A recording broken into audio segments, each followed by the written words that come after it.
Good morning, good evening. We have a cat co-pilot today. All right. So yesterday I was kind of struggling trying to set up this view transform, which is just going to be an orthographic projection. And between yesterday and today, I realized what I was doing wrong. We don't actually want to use the screen pixel dimensions directly in the transform. I want to keep the units in the view transform or the output of this transform to be in world coordinates, not screen coordinates, um, so to speak. Like not in pixels. Oh, okay, no more cat cam. Um, so the width and the height, I still do need to use them because if I run this now, if I make the window wider than it is tall, it squishes that dimension. Make it taller than it is wide, it squishes in the other dimension. What we want is a correct aspect ratio correction. So like if it's wider than it is tall, we need to scale it along, squish it, like scale it down on the x-axis. And if it's like this, taller than it is wide, we need to scale it in the y-axis. And if it's perfectly square window, yeah, perfectly square window, we don't need to do either. So this is the view we want to see of the 3D space. No matter if I how I resize the window, right?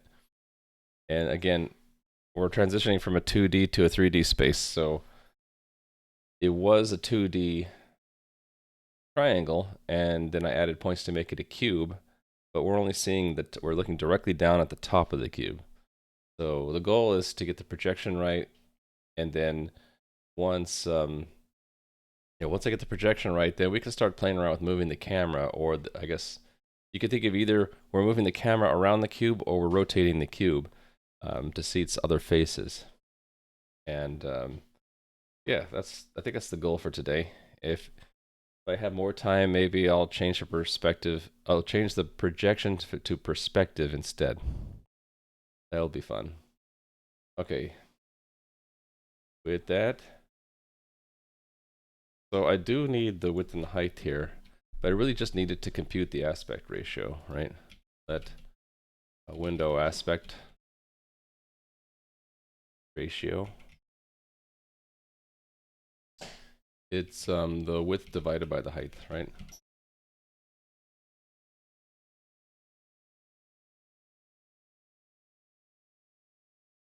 Okay, and then we do want to compose the view transform. And so we had a model transform that shrinks the cube down to 1/2 its size so that we can see the space outside the cube rather than just seeing the face of the cube only. And we're gonna have a view transform to adjust for the aspect ratio.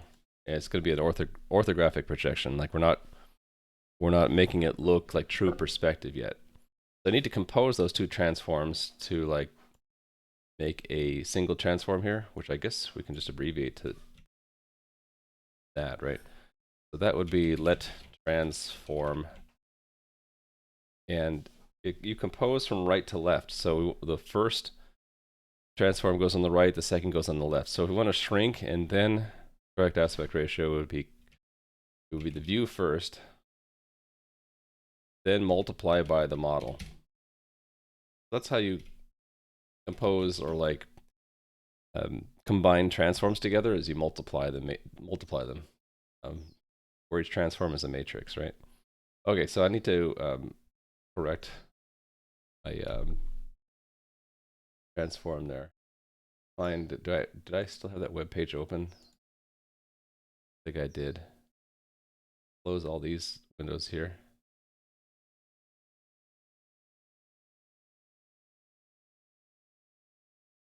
One simple moving average, we don't need to see that anymore. I'm gonna look up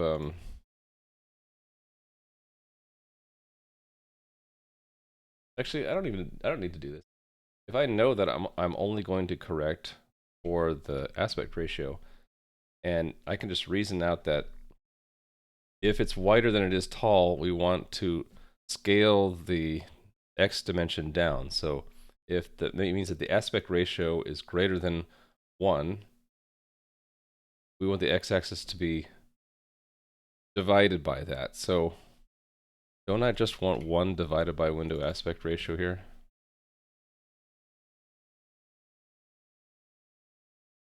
Goodbye. And then instead of height, just put the window aspect ratio. Or actually, I think it's if it's greater than 1, then this. Otherwise, it's 1, right? And if it's less than 1, use it here. Actually, it would be 1 over here also. So I really need 2 numbers, right? I need like the width adjustment and the height. So let's let I need 2 names, like width adjustment and height adjustment. Width wgha. Waha equals if window aspect ratio is greater than, say greater than or equal to 1.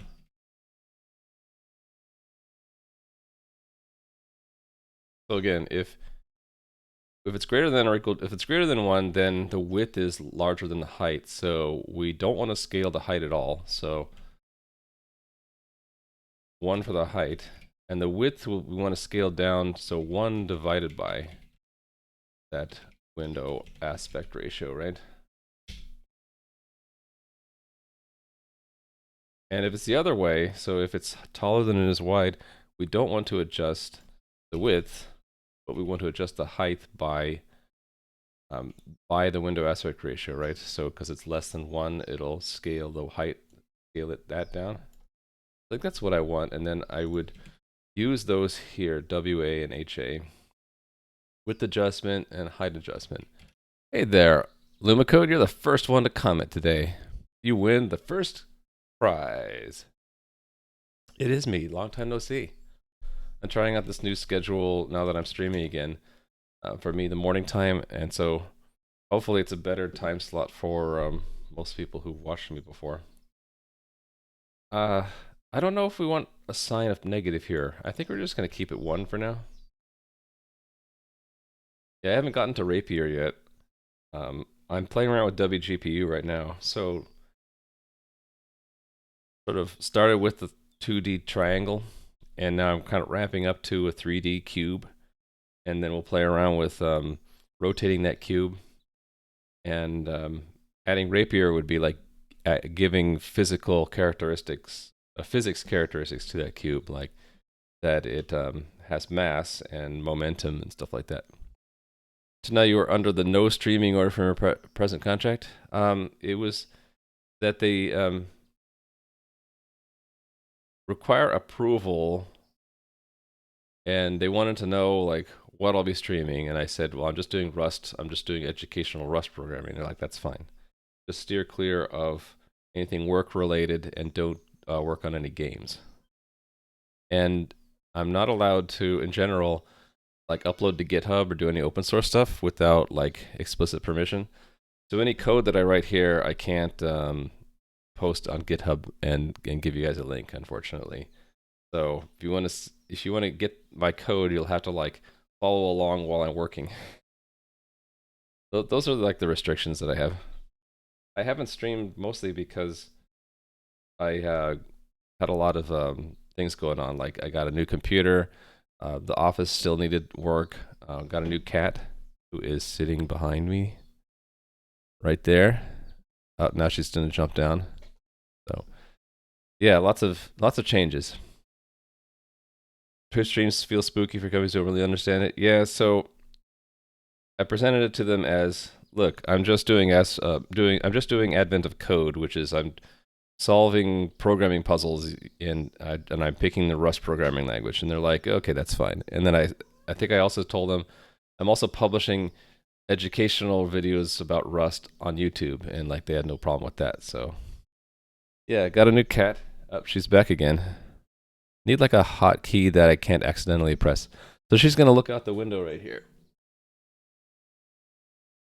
she's 7 months old. She's a calico. So that means she's always wanting to play. not like not like my old cat who like would just rather like sit around and be lazy all day. Yeah, she's a bit crazy. She sometimes will attack my feet while I'm working here.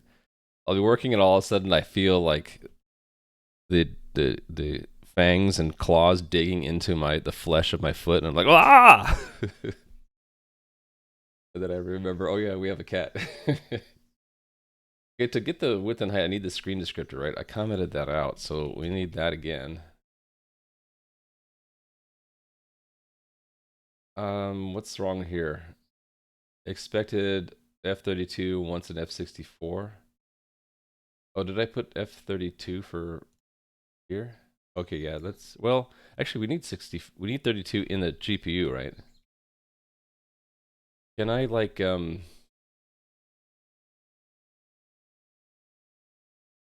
what do I do here?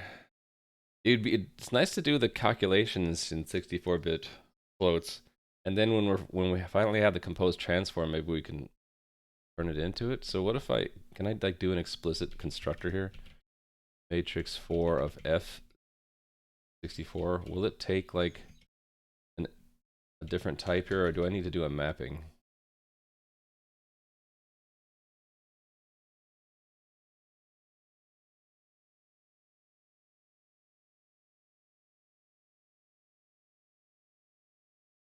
Okay, it won't do a conversion. I kind of feel like there ought to be something in the library for going between one type of float and another. Nalgebra. API reference. Matrix. See, she's looking out the window, all those birds that are talking. Like, can I have one? Those look crunchy. Okay, there are a lot of methods.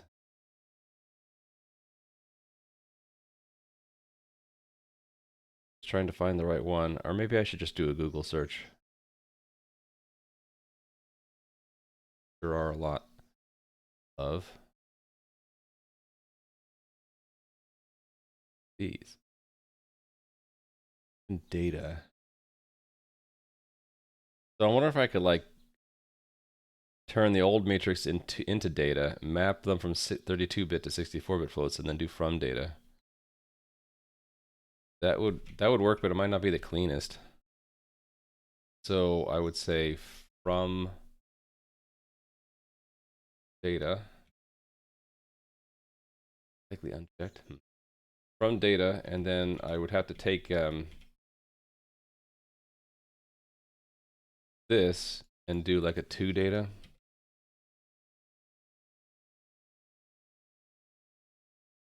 Or do I just take the address? Yeah, there's no to data, so how do I get the individual elements out as a list?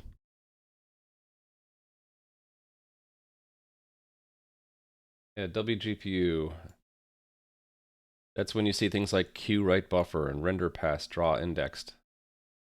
They look kind of similar to like OpenGL or other graphics libraries, but it's like its own graphics language, graphics library, and syntax that kind of give a nice abstraction for that. Things like OpenGL and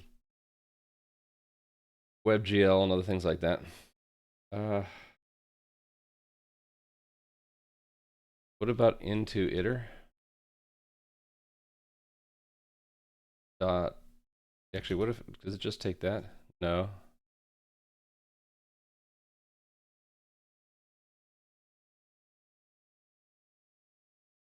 Because conceptually, I want to turn it into an iterator and then map each component to its F64 from component. That's what I want to do.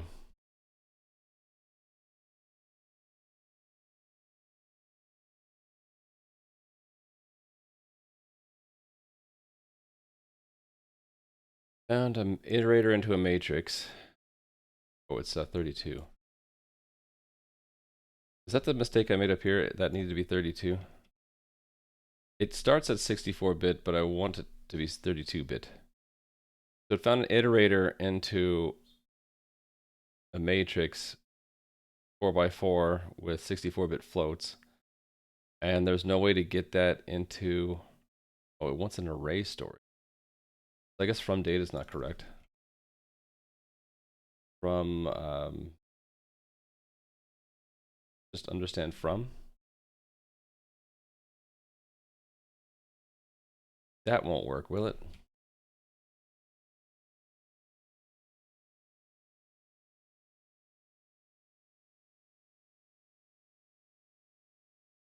Convert from 64 to 32 isn't satisfied.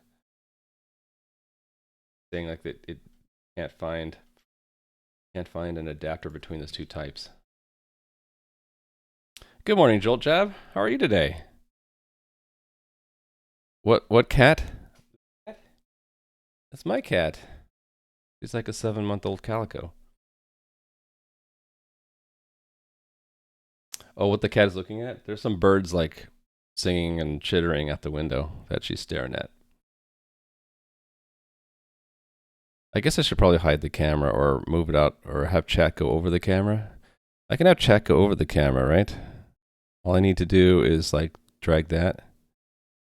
Now you can sort of still see chat. Water bottles in the way. You can read chat better. Where do I put this though? Put it behind me? There we go. Your whole apartment smells like black tar. Ooh, I'm sorry. That's the worst.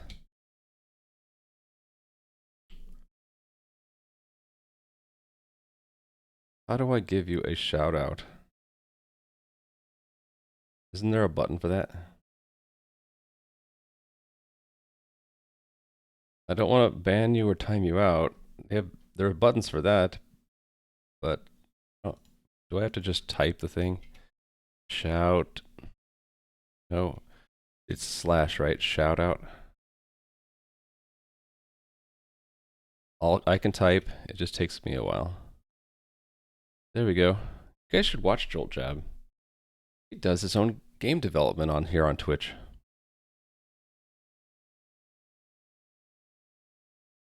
Oh. Cat has left the scene.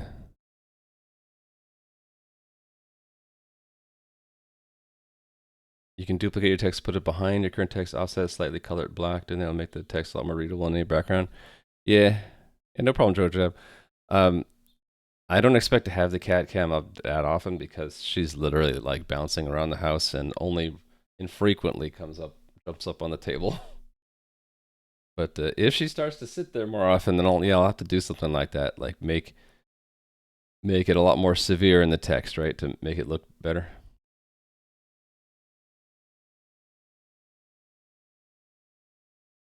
Oh, you checked out Jolt Jab's game? Where you have to get your sandwich back from the evil wizard who's stolen it?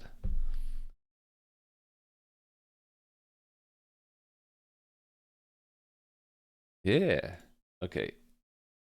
There's got to be a way to do this. I just am not finding it right away. So that's where we go to Google and we ask algebra matrix convert F64 to F32. Someone's got to have done it.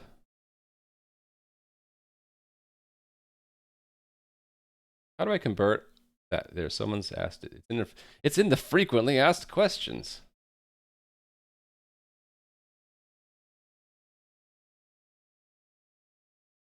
Use the convert function. Okay, so it's in the algebra namespace. Okay, cool. Let's try that. See, that's what frequently asked questions good for, right?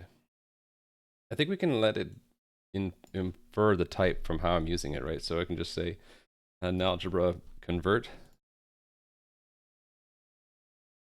Get rid of these extra parentheses. Hey, look at that. It just works. Okay, so we learned something today that frequently asked questions are actually useful. Oh, I have not resolved all my. Right. Raw now needs to borrow the screen descriptor. Now we can run it. If I did this right, we'll always see a square. If I did it wrong, we could see anything. Who knows? Okay, sort of right, but it's stuck in the corner.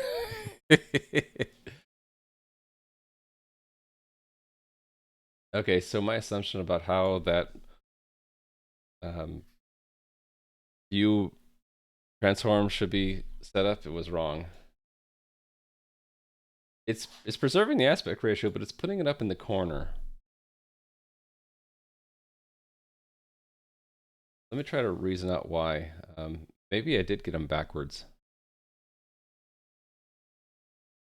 Maybe these need to be reversed. I didn't think so, though. The model transform is just doing a scaling factor, right? The view transform is just that. Oh, maybe it's the other way around. I was assuming this was a row, but maybe that's a column, right? So then I'd want to do a nifty trick called transpose. And then it'll look right. If I'm right, then this will fix it. And I'll explain why it looked like it was in the corner. That actually makes sense to me now. Ooh, that's interesting. I didn't expect that to happen. What are we looking at?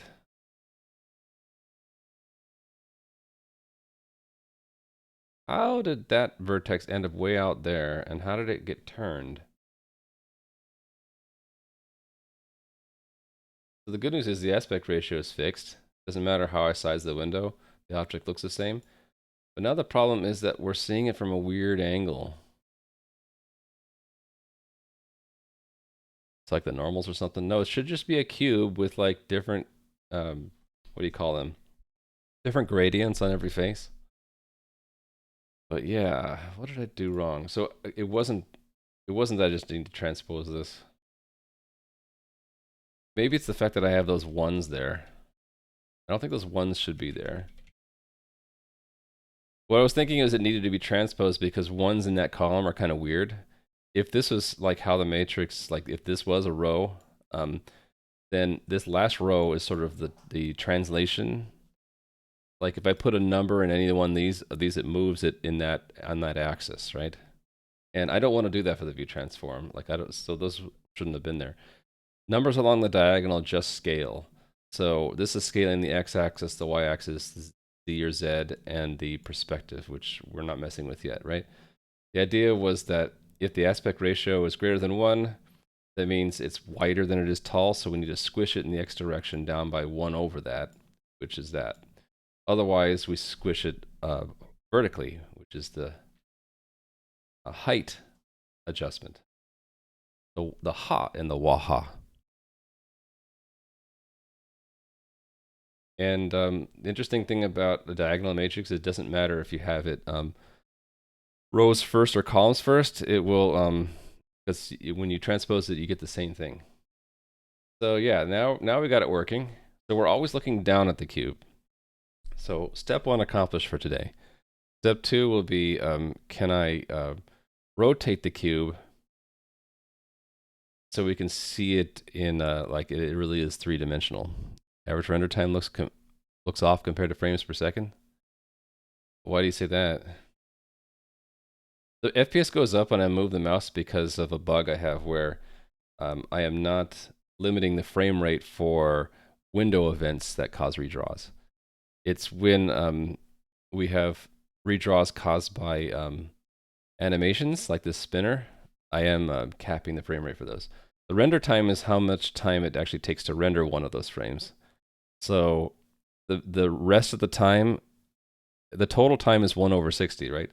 If we're taking like 2 milliseconds to render, then the rest of the milliseconds, which would be like 12 or so, we're idle. Yeah, it'll be 16 milliseconds if we spend all of the time drawing. Yeah. So our budget is 16. I could also draw this like as in like a percentage of our budget. And when we get up to 16, that's 100%, right? The goal, if you want to stay at 60 FPS, is to be under that 16. Whoa! I have a cat that's jumped up on me. She's back. Now she's looking at the window again. Should I just leave that up? Do you guys want to see chat or do you want to see cat? Cat or chat? I guess you can have both. It's just a little bit harder to read. And there she goes again. Hey there, Crouch. Yes, I'm live. Are you trying to make 3D? Yes. So it is 3D, but right now it's an orthographic projection looking straight down on a cube. So it'll look 3D once I start to rotate the cube, which is what I want to do next. So let's add something to the model matrix to like rotate it. And here's where I want to kind of take into account time or a frame count, because we want to rotate, like we want it to actually have motion, right? To actually illustrate the 3D. So draw is called every time we draw, but the parameters here don't indicate like what frame number or how much time has advanced. So actually, you know what I'm thinking about doing is just taking the current time and just using that number, taking that number as like number of radians or something to rotate it by. So what if we just do that? So let's if we're saying this is the model transform part, and we call this or let me copy that line because I want to actually change this to scale. We'll make one called rotation, and then it doesn't matter the order in which we scale and rotate. It will matter the order if we translate, which we're not doing yet. So right now I don't need to care. I'll just do scale first and then rotation, and it's always right to left. So we'll do rotation times scale. And so rotation, I think in algebra has something there called axis angle, right? Maybe it's on that matrix 4. From axis angle, that's it. So it builds a 3D homogeneous rotation matrix from an axis and a rotation angle. So we get to pick our axis, which is a 3D vector. So let's use an interesting one like 1, 1, 1 normalized. So like a completely diagonal through the cube. Hey there, TS Jost. That'll be vector 3 new 1. Actually, let's make it a little bit off. So like a 0.5, then 1. Okay, and the angle, let's make the angle based off of the current time. Line is getting kind of long, so let's compute the angle here. Let angle equal instant now duration since, not duration. How do I get like an absolute time?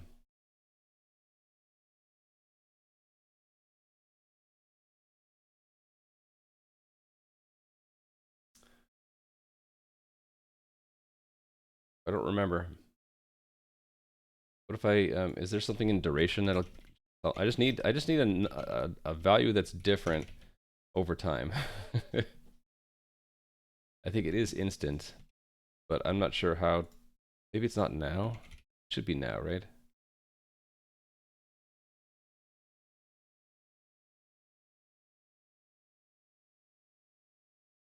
So I have to give another instant. Can I have like duration since instant default? Or instant 0?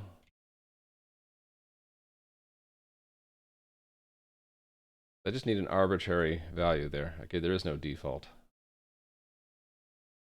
I also need to import vector 3.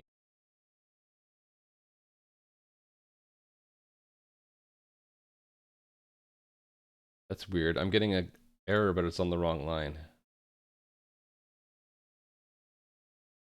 Um,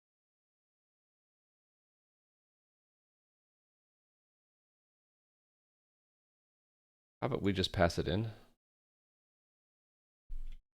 So time, elapsed time.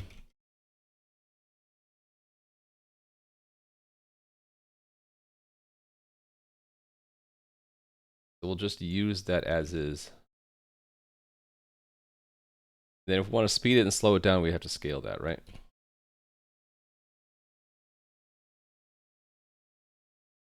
Wait, I thought axis angle took 3D vector. It does. So what's the problem here? Expected reference to unit. Is that because I have to like normalize it? Normalized?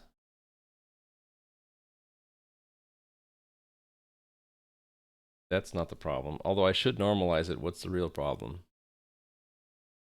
Unit matrix. Is it that I need to borrow it? Okay. Maybe that's on the frequently asked questions.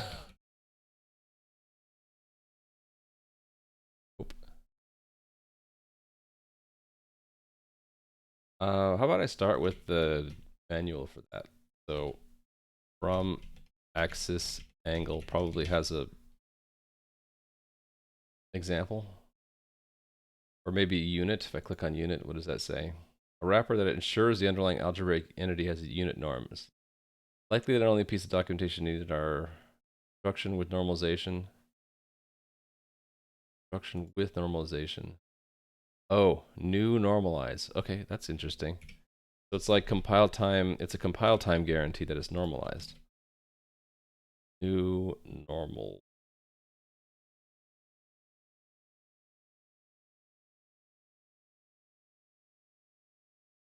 No function called new normalized. There is one. Okay, so what's new normalize a method of? The method of unit. So what I have to, it's a wrapper. Okay, how do I use it? Okay, here we go. Here's an example. Cast.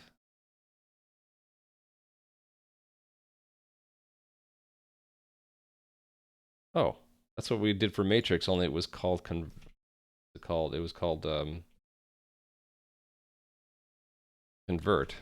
Something called cast there too. Let's try new and get renormalized. I want something that actually takes a t. Oh, t is the thing to wrap. Got it. So what I would do then is I would make the vector and then so I would just call new on the vector. Instead of calling normalize, I would give that as an argument to unit new normalize. And just unit needs to be imported. Did I misspell it? New normalize. Okay, what's the problem here? Expected okay, it just needs to be a borrow. Rust is so picky. Hey there, Dr. Padawan. Did I say hey already? Why are you calling me father? I am dad, not father. Just kidding. What's this little like green artifact there?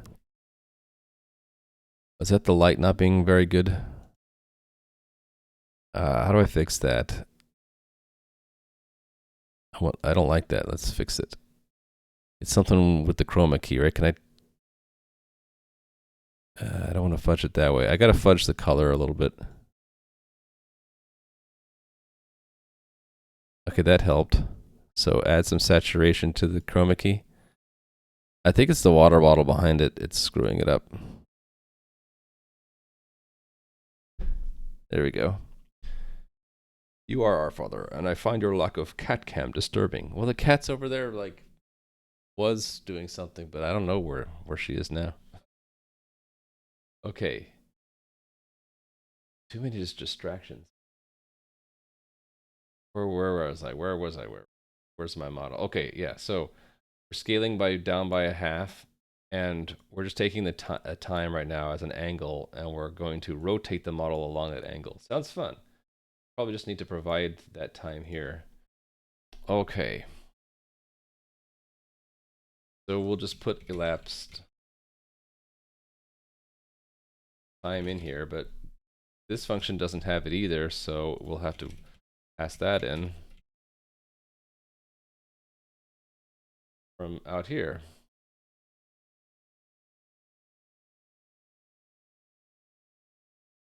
We'll need to then compute it. So that will be app start, time since app start, right? So why don't we just put it up here? Elapsed time equals a render start. Elapsed since, duration since app start as seconds for. There we go. Okay, let's see what it looks like. Is it a game engine? No, it's just going to be playing around with the graphics library. And I wanted to add physics to it as well. Ooh, look at that. So it's going to look weird because it's an orthographic projection. But yeah, that's a rotating cube. Been hearing good things about that language? It's been pretty popular. It's in a lot of things now, like server code and Firefox, and or I think maybe even Chrome has it. They're Rust and Chrome. It came from the Mozilla team that makes Firefox as like an alternative to C that is more safe memory wise. So like fewer buffer overruns and wild pointers and that kind of thing. But I like it because it's a more modern take on that kind of systems programming language. And there's a lot of libraries out there like to do stuff like what we're doing. 3D graphics, I didn't have to write the libraries. I just picked them up and used them. Use some kind of clipping plane, cutting part of that cube. I don't think. Actually, I think you might be right. Either that or it's just a trick of the orthographic projection that we're seeing.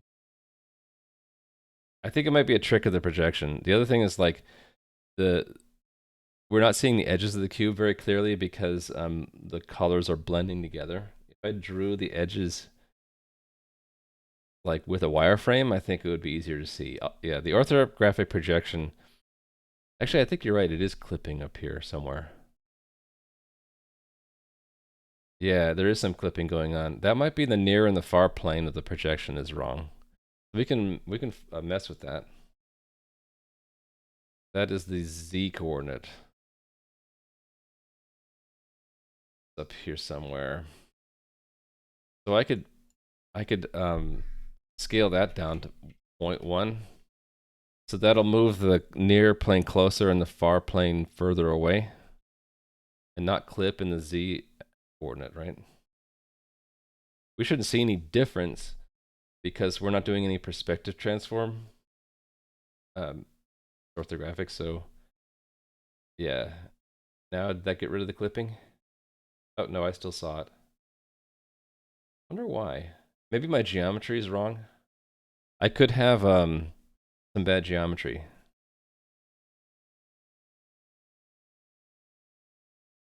But this clipping. Oh, does it look like clipping to you guys? It sort of did, but I want to message anyone. Siri thought I said something. See, I'm looking at that point and it looks correct. Going around that way. Oh, oh, it's that point didn't get clipped out, but I think it might just be a trick. I, I don't know. Well, so anyway, I can like say let's only rotate along the x-axis. Show you what that looks like. That should be turning, so it's turning this way, right? It would be cooler if we could see the edge more clearly, but you can kind of see it's some of these transitions, right? And then we can do a y-axis, rotate along the y-axis. That'll be horizontally spinning. Go. Yeah, it's turning this way. Yeah, there's that green artifact again. It's worse if I put my hand here. Look at that. Ah! Huh. I'll have to work on the lighting. Then a z-axis would just be spinning in front of us. So let's show that.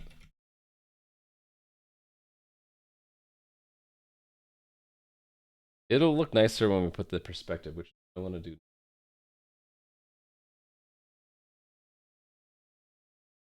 Now it's just spinning in front of us. So I'll put in that wacky angle that we had before. Off the diagonal thing.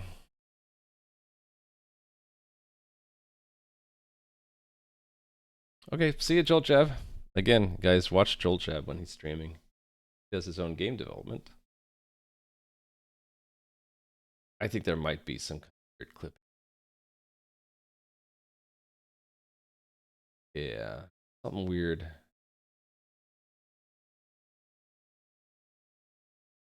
But it's hard for me to tell. The orthographic projections are not realistic looking, right? Okay, the perspective projection, I'm not is harder for me to reason out, so I have to actually just look it up.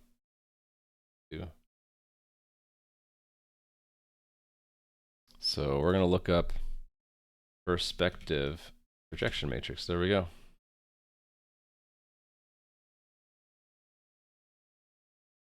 Math behind it. Kind of want, yeah, I kind of want the Wikipedia article. The parallel or orthographic.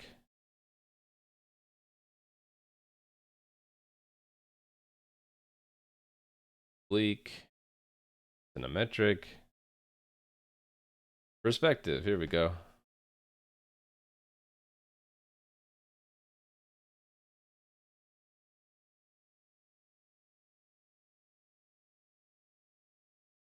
All right, we got to do some math now.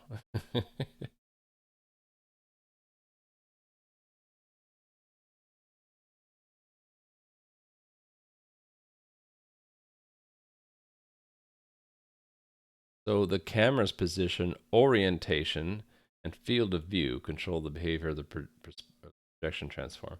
The field of view is what we're really introducing. Like you can see in that right there.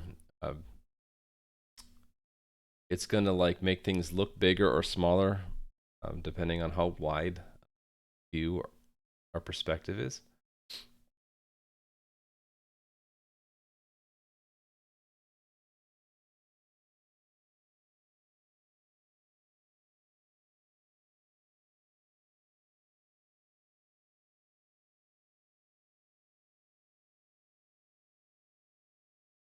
First, to define a vector D,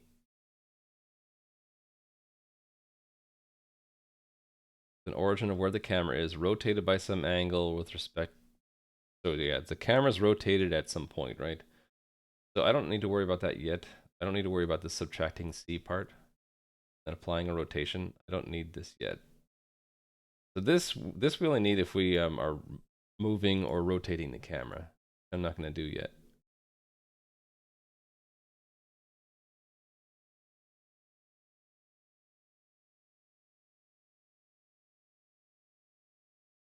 We project onto the 2D plane using the formula where it's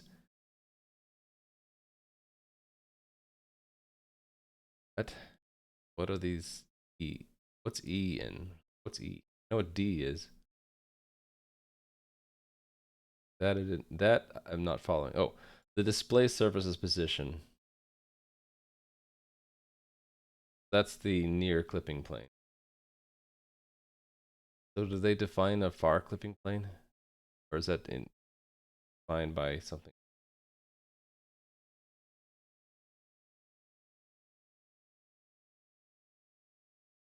I need to zoom in on this.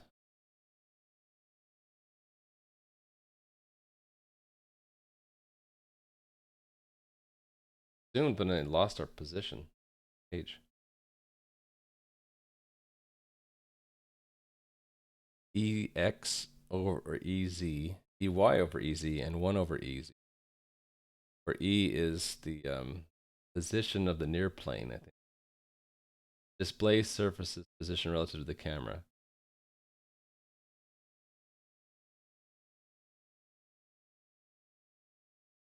It's not just a position, it's else, right?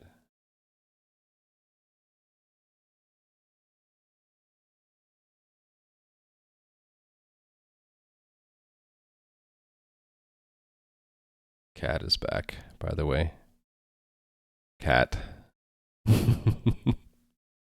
You know what I could do with the cat cam is I could just clip it. We can go back to doing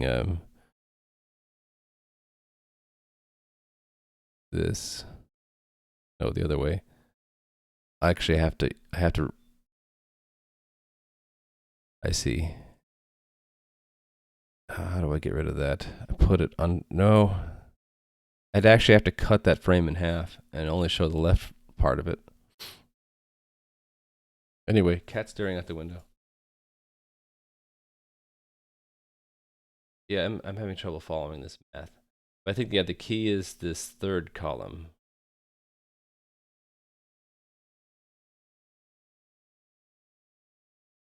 So EZ is the distance from the viewer, from the display surface.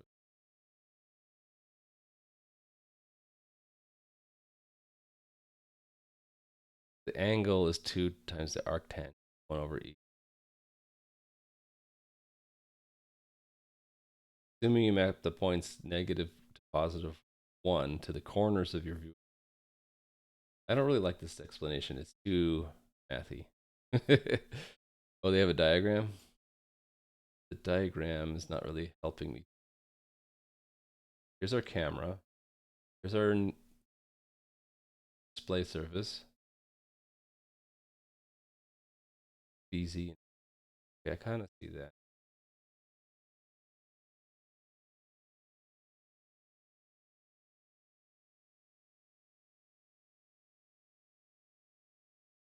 These terms like the focal length, the distance from the camera center to the image.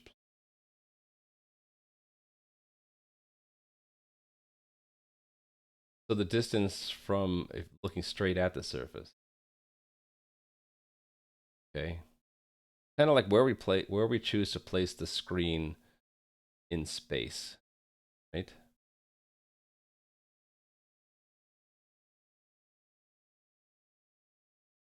We want that to be in front of what we're looking at. Right, so we have to kind of move the camera back because right now the cube is centered at 0, 0. So the equivalent thing would be to move the cube down the z-axis a bit.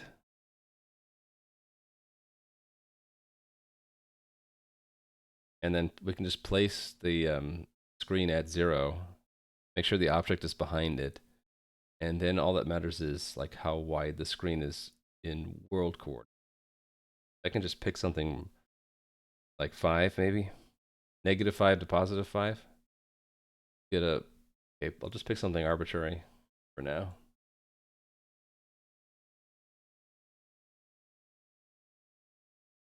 I understand this correctly. I guess they didn't mark it, but this is EZ, then this is EX, right?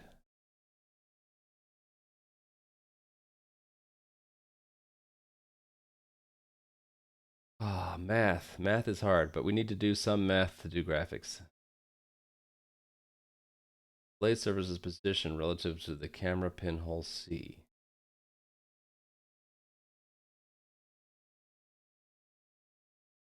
I need more examples. Okay, well, let me just assume that EX is like something like 5 and EZ is 1. That means the bottom corner, I don't need to change, right? But these two will be like both 5s or something. So what if I just put that in for now? See what I get.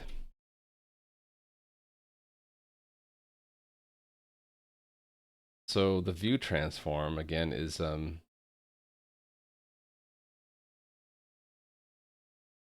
not scaling the z, but I am moving. I do need to move the model, so we need to move it behind the screen, the projected the projection. So call that model translate.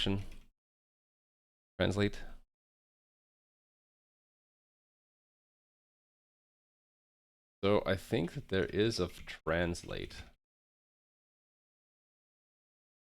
They call it transform? New translation?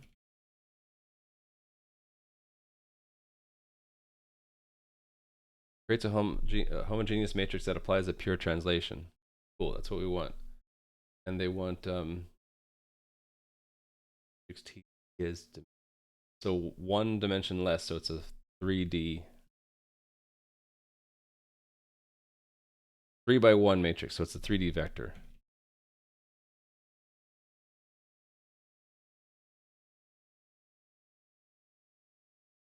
Right, so we're going to move it back. So 0,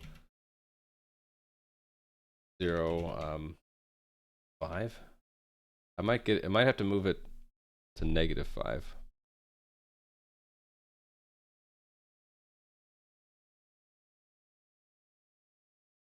Okay, so we always want to scale and rotate before we translate. Otherwise, it's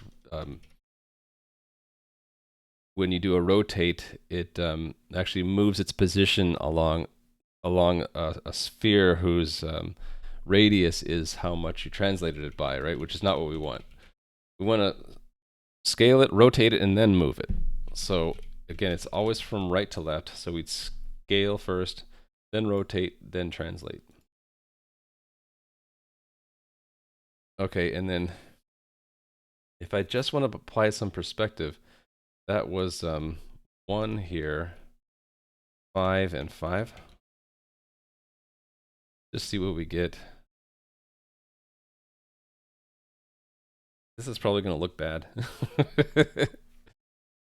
We're probably gonna see nothing, and then I'll have to like, yeah, that's what I expected. See nothing. What if I just move that back to a 1 for now?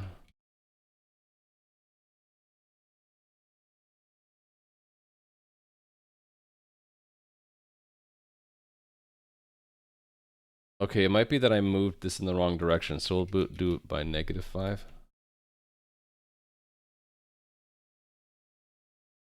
Oh wait, it might be because the clipping plane is so close, the far plane is too close. So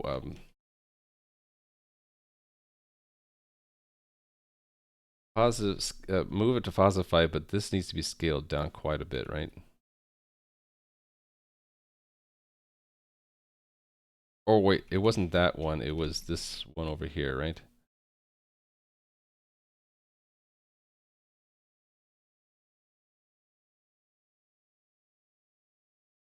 I'm cheating looking back at the matrix that they had.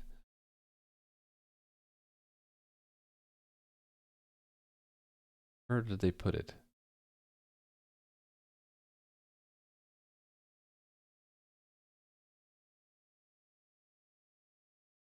Here, right?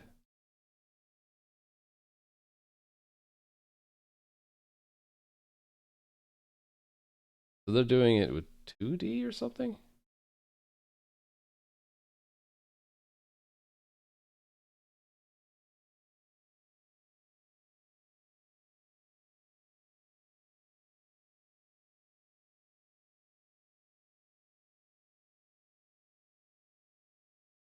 Okay, I think this one is not doing it for me, so I'm going to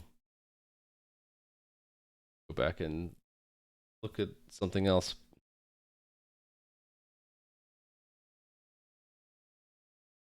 Soft Learn. University of New Mexico. Ooh.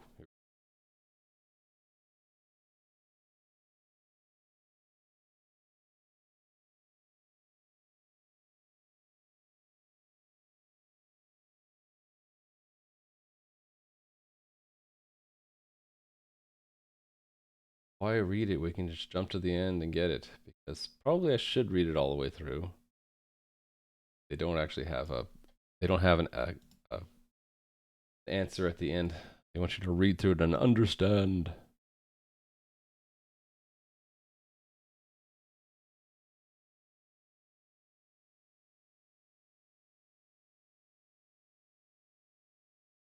Okay, here we go. Here's where I have the aspect ratio. Oh, I have to multiply by a field of view. By a tangent thing in there. Okay. Oh, and they have a 0 in the bottom corner. Okay, here's what I'm looking for. Near plus far. That's the distance.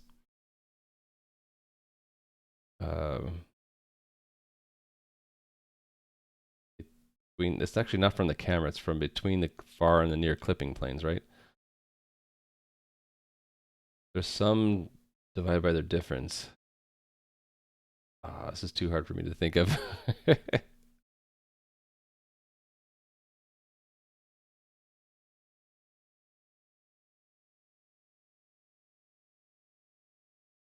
It's the clipping planes, right? But so it has nothing to do with the field of view.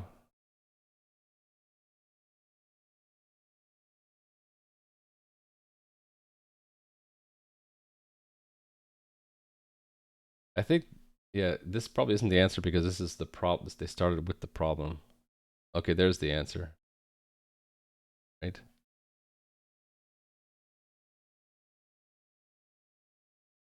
Oh, they had to mirror the z-axis. That's the problem they ran into. Ooh, look, there's an illustration of how the near and far clipping planes work.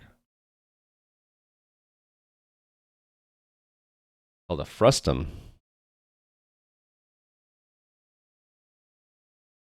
The field of view is how wide make it. And so I guess that only used here and there. Okay, actually that does make sense to me. But one key difference is that there's a -1 there. And I didn't have anything there, right? And this is a 0 here. So -1 and a 0.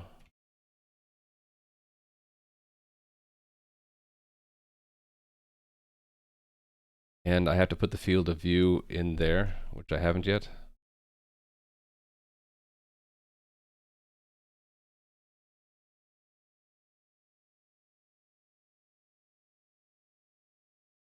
Tangent to field of view over 2. What if I just leave that factor out and see what I get now?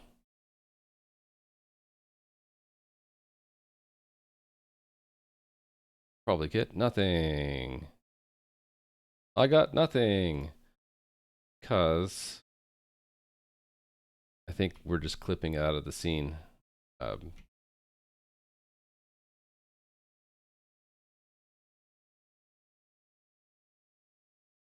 Also, I don't know if that's a row or that's a column. So it's probably, I have it backwards, that needs to be up there and this needs to be a 0.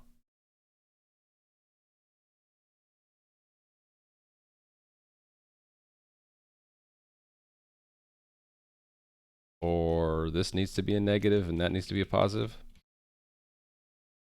Now I'm just guessing. Essential Mathematics for 3D Games is a great derivation for this. I'll look there. Oh, there we go. We got something. It doesn't look right though. Actually, I think I got it backwards. It's scaling in the wrong direction. We're not using rapier yet, but we'll use that when we want to add physics to this. If it's scaling in the wrong direction, that this needs to be negative. Now I'm just guessing.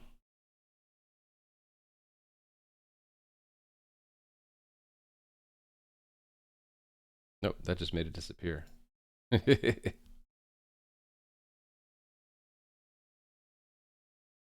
What if I do that?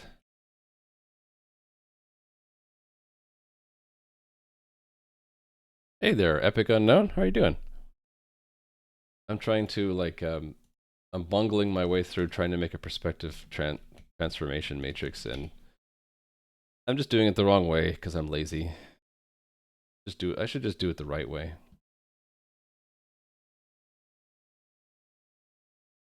Yeah.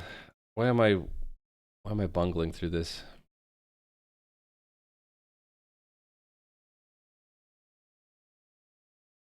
Thing is, what I don't like about this is they didn't define what does 100 mean? Is that a number of degrees?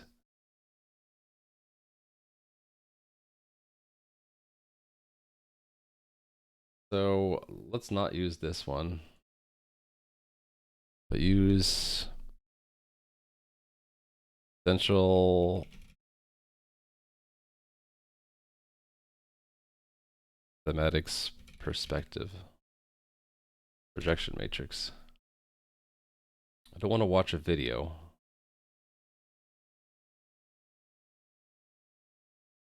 Is essential mathematics a video?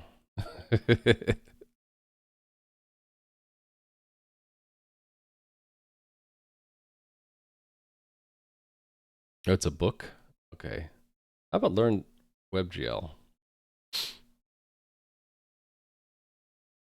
I think I was looking at this yesterday and it didn't actually give the formula. It just said call this function.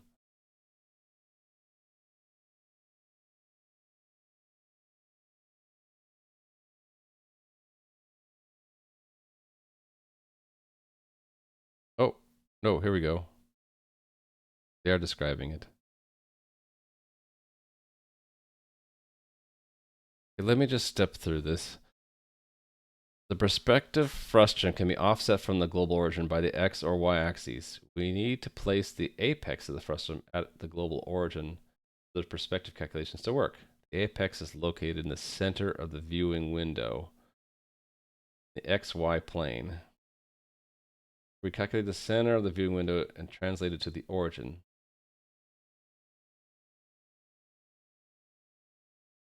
Okay, I'm already lost. Let me back up a little bit. Projection matrix must get the vertices in a scene into a clipping volume, which is a 2-unit wide cube that we see here. More challenging. We already know that it's more challenging. It has much more manipulation of the vertices need. The math is easy, but requires some special tricks. We need to perform the following to create. So we need to translate the apex. What is the apex?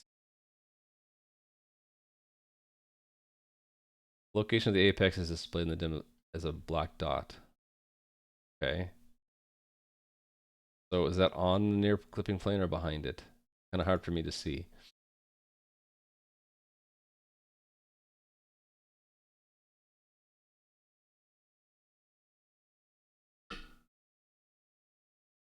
I'm making a mistake of not reading from the beginning because I'm in a rush. You calculate the center of the viewing frustum, cast that point back to the XY plane. This point is the apex of the frustum. Okay, so it is in front of the near clipping plane. It's like where the camera eye is. The point where all the parallel lines meet at infinity. Yes. You have a dumb question. Are you actually interested in rolling your own maths for educational purposes? Well, if there was a library that just had the perspective calculate frustum, then I'd probably use it. But I didn't think it would be too hard, and then I jumped into it, and now it's a little bit harder than I thought it was. Really, I just need to put the right numbers in here, right? There's GLM, yeah, but if it's just, if I just need 16 numbers, do I really need a library to calculate 16 numbers? And there's some benefit in refreshing my math skills here, right? So I guess the answer to it is I actually am interested in rolling my own math for educational purposes. Yes. Okay, so we want to translate apex of the frustum to the origin, perform the perspective calculation, scale the x and y in the viewing window to a 2x2 unit square, scale the depth values into a normalized range, and flip the orientation of the z-axis to match the clipping volumes. Okay.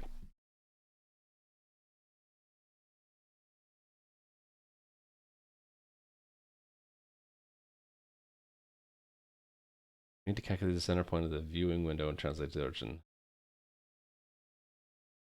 Left plus right, bottom plus top. What is left? That's my question. Left.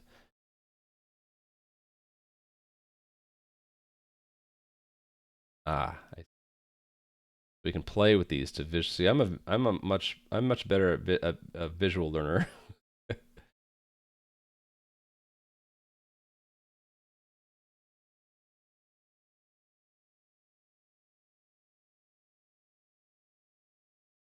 So what if I put them at both at 0, then we're not seeing anything. Move back. This. What happens if they're both negative? Then it's flipped. Looks weird. Hold on. I'm not. Is this messing up or something?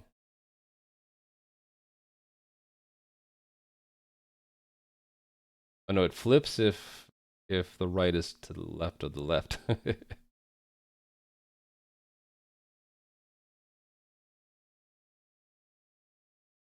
Yeah, so it's right.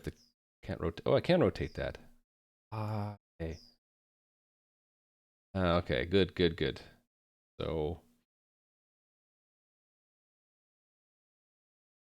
left and right are near clipping plane coordinates.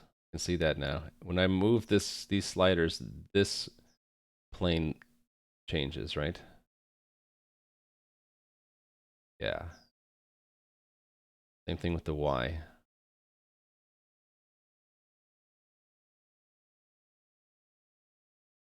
The near. That's the far. Okay, I think I'm starting to get it.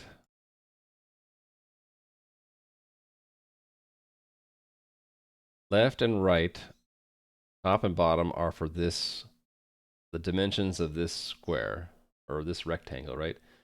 And then near and far are how far away from the apex those two planes are.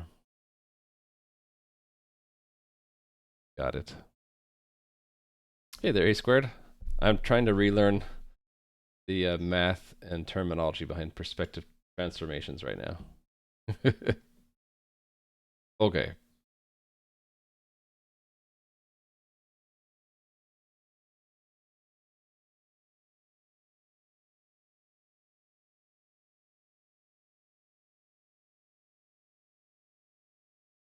Oh, okay. So it said the apex was that black dot, right? But then they started talking about translating the frustum to place the apex at the global origin. But what if it already is at the global origin? The apex is located in the center of the viewing window. But I thought they said it was that black dot. That's not the viewing window. The viewing window is the near plane, right? Or am I wrong? Maybe I'm not understanding what they mean by apex. The center of the viewing window and cast that point back into the XY plane. Oh, okay.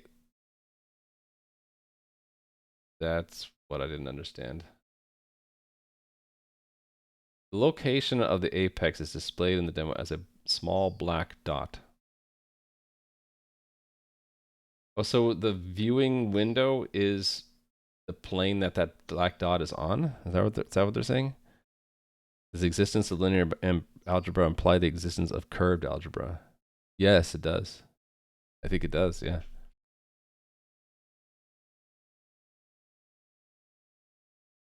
So the viewing plane is where that black dot is. So they're talking about, when they talk about moving the frustum, they're talking about moving this near clipping plane onto the black dot. So that's why we're doing this translation. And we have to do that left, right, because it might not be centered, right? I might move the left off center and the right, yeah, so the dot is not on center anymore. We're just kind of moving the camera when we do that, right? But I'm not going to worry about that. They're going to be balanced. So that means, where were we? That's 0 and that's 0. These are all 0. So we don't need to move the frustum to the origin on x and y.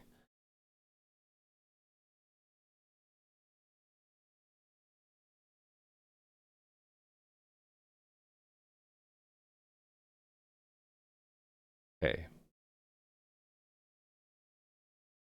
Then the perspective calculation. This is actually the part that I wanted to get to, right? Need to project in every vertex correct location. The 2D viewing window is the near plane. Okay, so this is saying that the viewing window is the near plane. The vertex XYZ is projected into the viewing window. Okay, we can't see it because I'm using dark mode. But I think it's this vertical line here. So this is the point. It's projected there.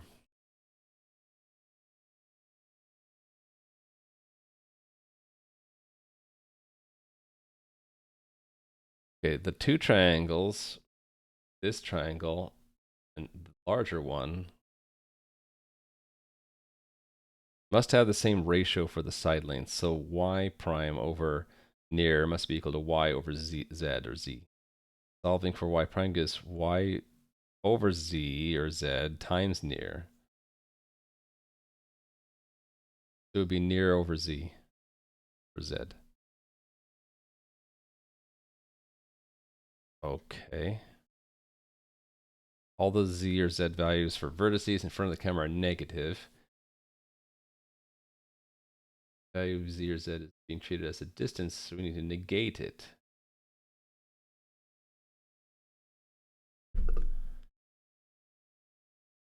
Okay, so that's why there's a -1 down here. To get it into the W.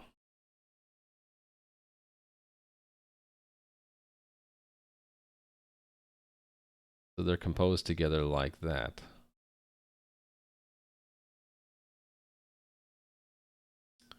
You remember being frustrated by the frustum? Frustrated by the frustum. I saw what you did there.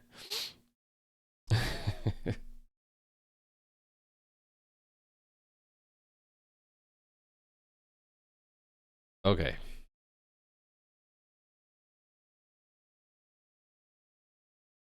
So when do we adjust for the aspect ratio?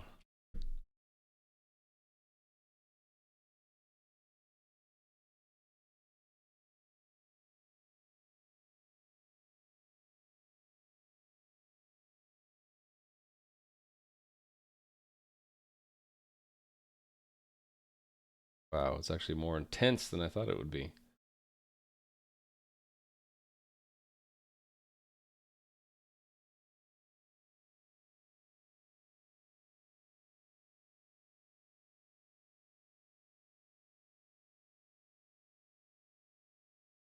You will probably never implement code to create a perspective projection. It has already been implemented for you.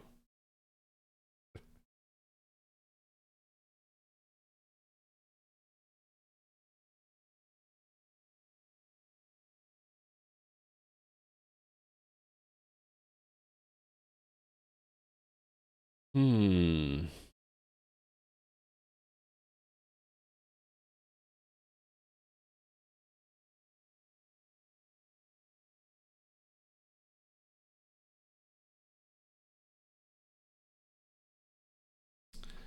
That's, you know what I do. I implement stuff from scratch.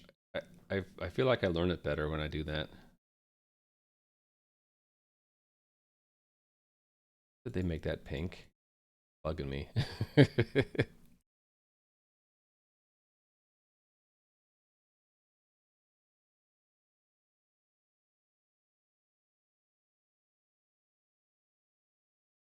I think I'm spending entirely too much time on this, so I probably should just break out the GLM library. Or maybe Algebra has something in there just to do it for me. Perspective. Oh, look at that. They already have one. I should just use this. 3D perspective projection stored as a homogeneous 4x4 matrix.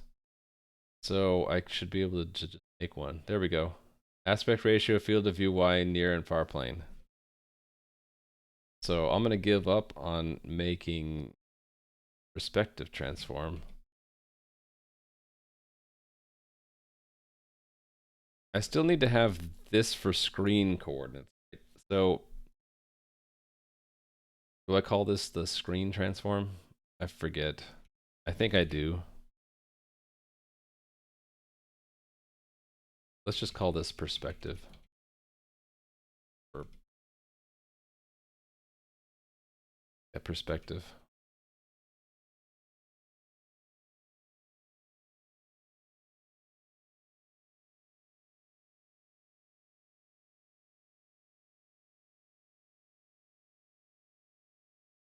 I can't remember if it's traditional to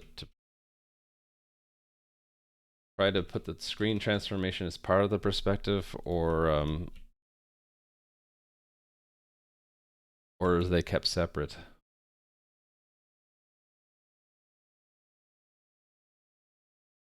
So this is just to correct for the aspect ratio, right? It's just scaling. And then we're going to make that equal now, or matrix.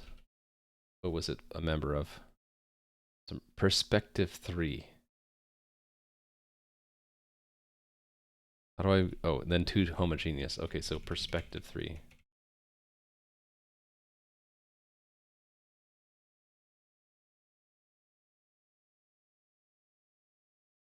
New. Did I not import it? Should just be a new. There we go. Aspect ratio. That the way it is, right?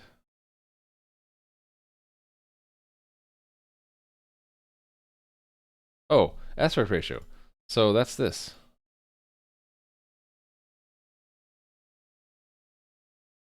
So then I don't need any of this. Or this.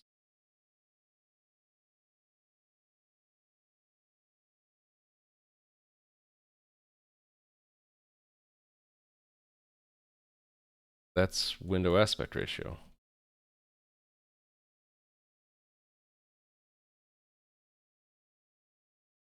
Why don't I keep my names here for now? F, field of view in the y dimension. This is just an angle, right? What's a good angle?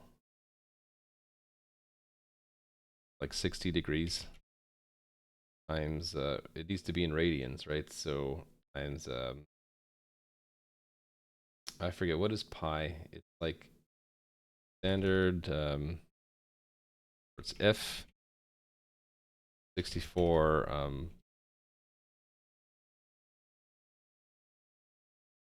constants or something.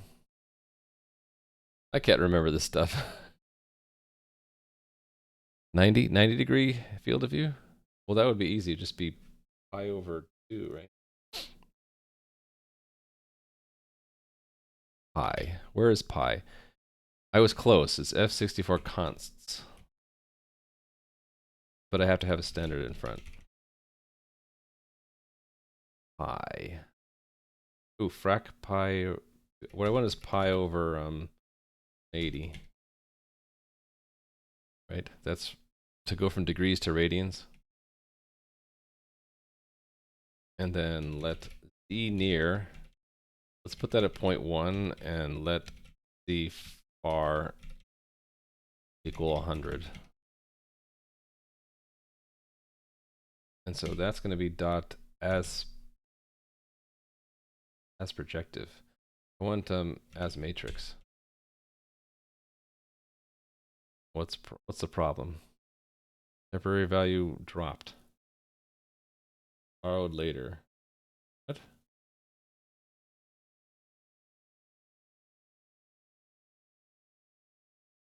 The heck? Temporary value dropped while borrowed. What did I borrow? Does as matrix? Oh, it borrows it to give you a matrix? Well, shoot. Can I just... Oh, 2 homogeneous. That's what I wanted.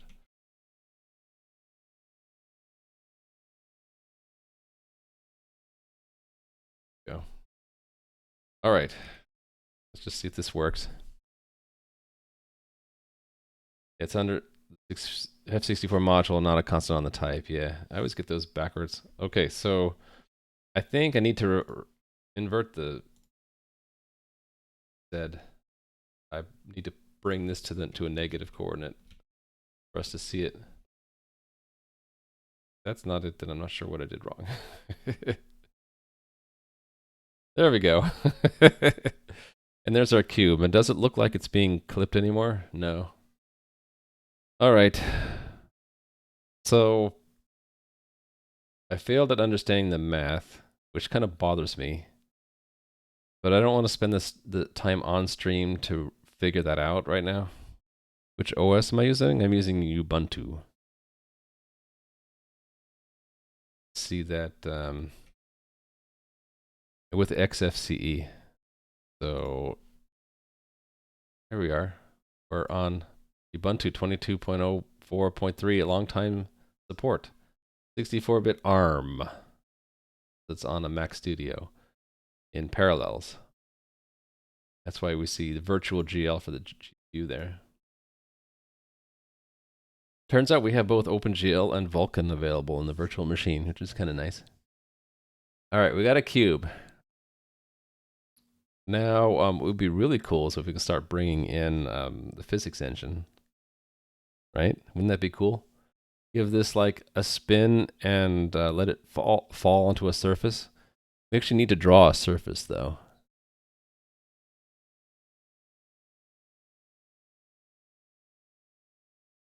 Now, we're still looking straight down, or does the perspective actually flip it so that we're actually looking forward at it? That's where I'm getting kind of confused about the coordinate systems.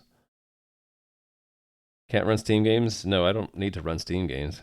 But it is pretty good. And body simulation would be neat. Why did you decide to move to this new setup? It isolates my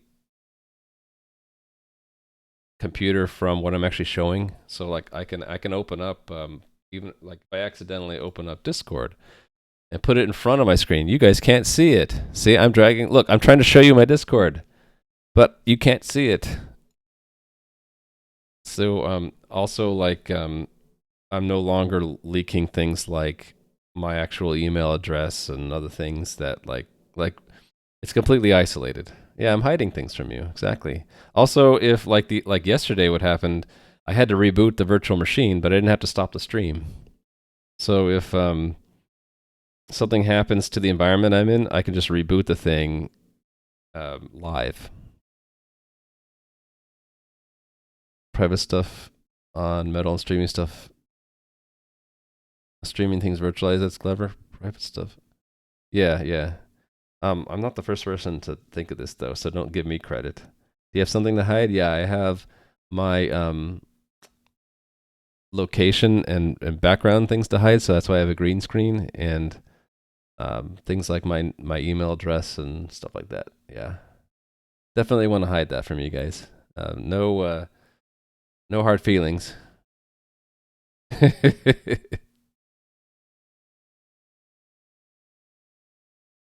So you know, the other thing about the virtual machine that makes it convenient for streaming is I can just hit stop on it at the end of the stream and then start for the next stream, and I don't have to set things back up like I used to. So there's a nice fluid transition from one stream to another. I just have to stop myself from like the temptation of doing stuff off stream in the virtual machine, and then because then someone might go from one stream to another and say, "Hey, so you did stuff, but off stream, what did you do?" MSAI analyzed my voice from the bottom. I was able to pinpoint my dialect within 400 yards. Oh no!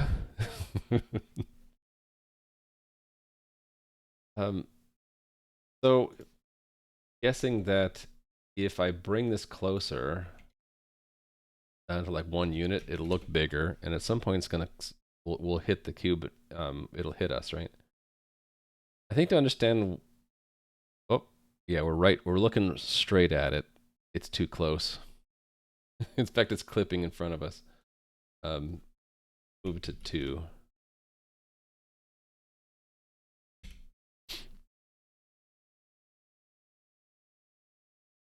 8 years of your life done? You've been working on that? You can't talk about that though. Okay, so it's pretty close to the camera. That's why it looks kind of weird, I think. So if we like brought it back out, but then narrowed the field of view to like 40 degrees, it would like look a little bit more natural, right? Yeah, I think so.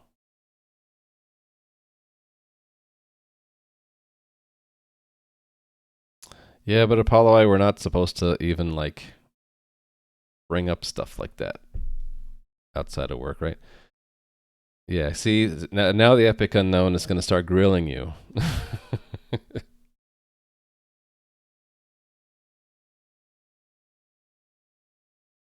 I don't know. See, let's just say that I'm trying to keep work out of my stream because of conflict of interest. So let's not that. Okay. I want to play around with the physics engine a little. But first, I need like something for it to fall onto. So I need like another model, really. So I think I need to clean this up in order to like the calculation of the perspective should be independent of this model, right? I should really be passing it in when we draw. And actually, even better would be the drawing should be independent of the model.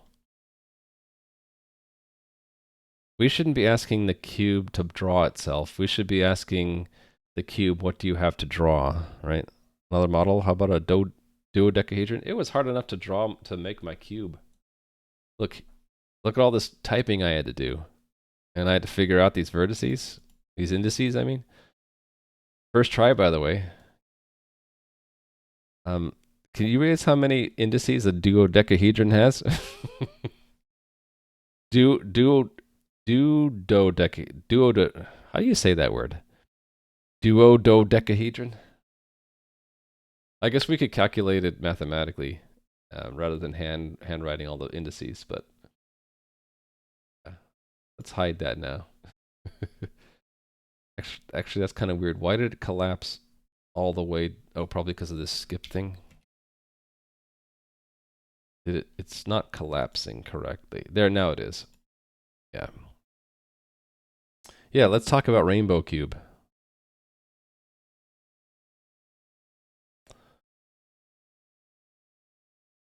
All right.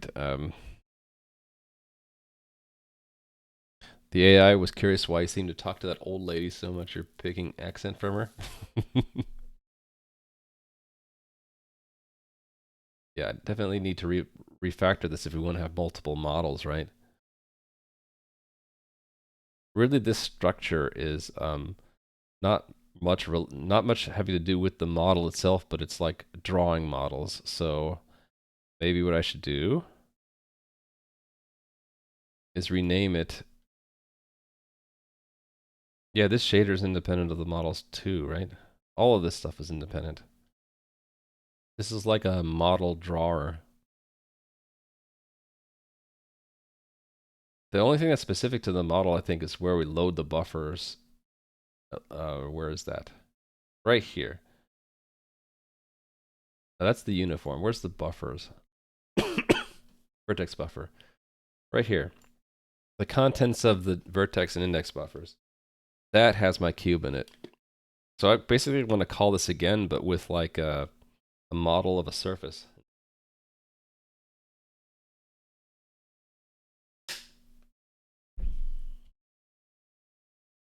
So how we're going to refactor this? Renaming it first?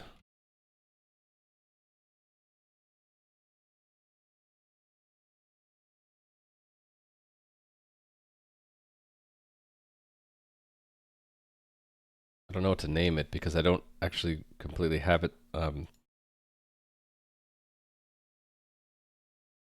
don't have a conceptual model of, no pun intended, of what the purpose of what the responsibilities are of this type.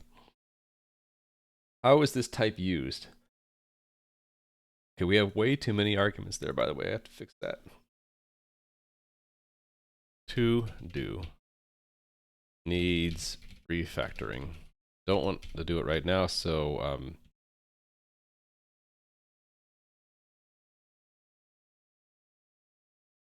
allow. Okay, I forget the syntax. Syntax is, it's instead of warn, it's allow, right? So I will allow that without the bang in front.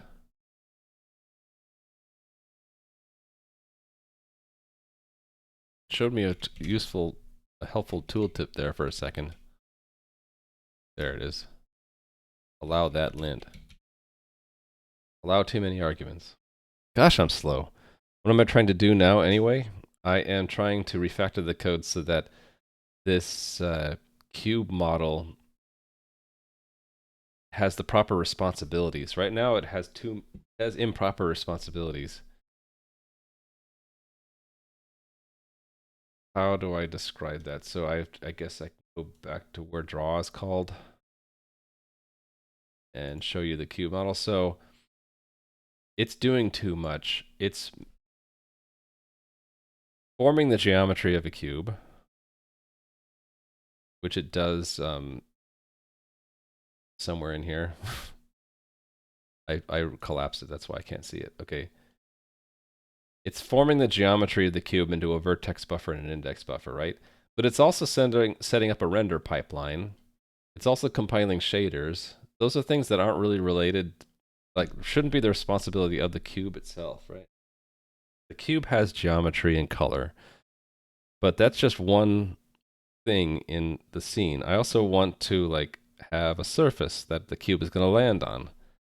And something else should have the responsibility of drawing, whether it's drawing the cube or drawing the surface, right? So I want to separate the responsibility of the drawing from the actual geometry. So really the model should just be the geometry of like what are we drawing?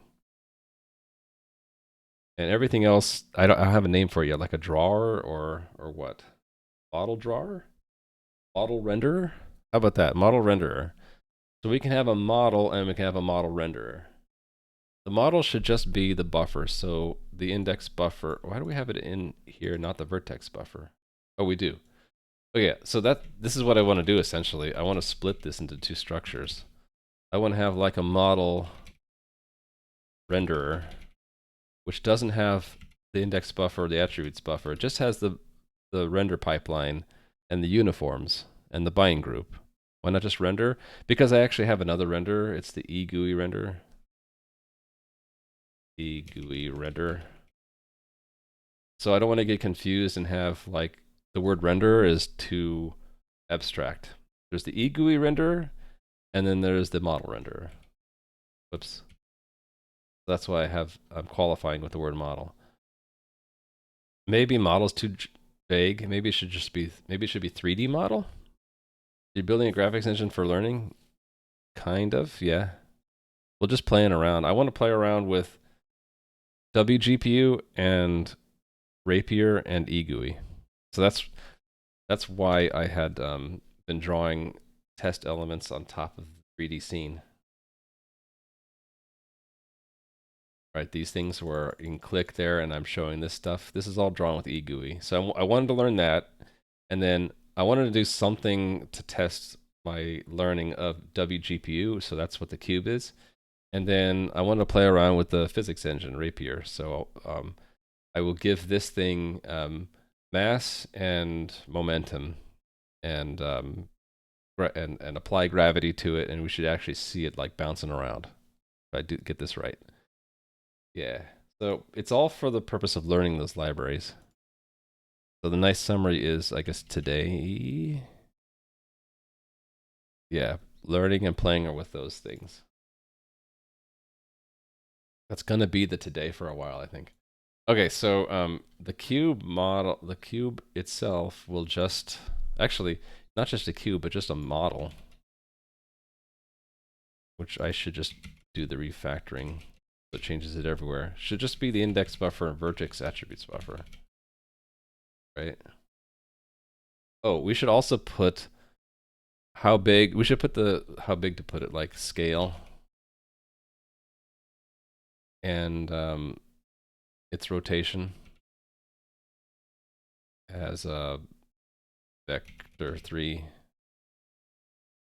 An angle and an axis, right? Rotation. Well, we can use the word do something. uh, having trouble with words today. Quaternion. We can use the quaternion. 64 quaternion for that. So it's like the complex version of a 3D vector, right? It's a 4-dimensional thing that describes both, that can be used to describe both an axis, a 3D axis, 3-dimensional vector, which is an axis, and then the angle in which to rotate it, all in one nice compact thing. And then the position. So this is going to lead into the physics engine, because I think the physics engine cares about the rotation and the position, and it's going to update them. Position is a vector in 3D space, right?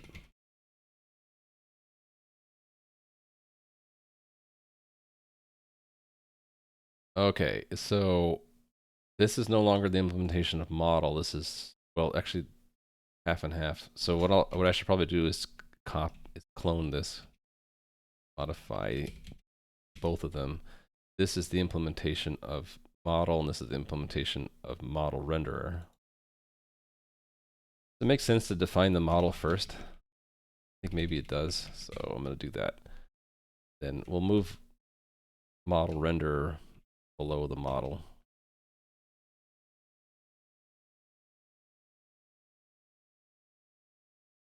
So we have the model and then its renderer. So collapse these for now. You see where this is leading? Yep. Will you extend model for materials? If I want to start playing with that, yeah. I haven't decided if I want to get into like lighting and materials, or just maybe just texture them and not worry about lighting right now. This is sort of going however I feel like, you know? So model actually doesn't draw anymore, right? You can make a new model. I don't think we need the surface configuration though. We still need the device because it's got to construct its buffers. So it's not involved with the shaders or the uniform buffer anymore, or the uniform buffer bind group, or the uniform buffer bind group layout. It doesn't care about the render pipeline layout, but it does construct the vertex buffer. So I don't know if label even matters here. Can I just leave it the way it is? Okay, I think this is where I want to separate. Right now, it's always a cube. Okay, we'll leave that right now, but later, new will take in like the actual vertices and indices. And then we'll be able to call it twice, once for a cube and once for like a flat surface, for the cube to fall onto. It's not concerned about the render pipeline either. It only generates its buffers. And I gotta fill in its scale. So let's just hard code this for now because I have it hard coded elsewhere, right? Rotation, where did I put that? I think it was in the draw actually. Yeah, this thing. From axis angle, right? Or it'll be a quaternion from an axis angle.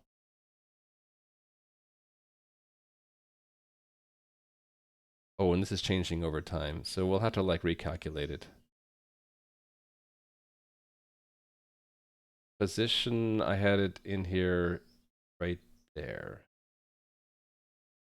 Where's the position? Here it is. There's the position. We're just moving things. I'm not just doing refactoring. I have to keep telling myself that. So I'm tempted to move them into arguments of new, but they have been hard coded so far. We continue to hard code them. But I will have to do something about rotation because it was calculated based off of an elapsed time in draw, and I don't want to do that anymore. How about we just initialize it to be no rotation at all? So it would be a quaternion identity. Yeah, identity, and that means no rotation, right? Gonna add a camera as well eventually, yeah. Ray tracing. Not doing any ray tracing actually, unless you count perspective projection as ray tracing. Ray tracing the vertices from 3D space onto the screen, the plane of the screen. That's a form of ray tracing. Let's see. But if you mean like more ray tracing, if I feel like it, why not? One thing we could do with ray tracing is shadow casting. We could give a shadow to our cube in a second render pass, right? We'd render the perspective of the light in the scene, and then what the light doesn't hit becomes shadow, and what the light does hit is lit. And then you take that texture and then you paint the shadows in from the camera's perspective. You can also make it shiny. That's materials. That's what Paulo I was asking. Would you extend the model for materials? If we add materials and lighting, then we can make things shiny, like metallic and not metallic, that kind of thing. So this is it, right? That's the model. And then the model renderer, it actually needs a new also. And oh yeah, it does have a new, but I let's draw for a second.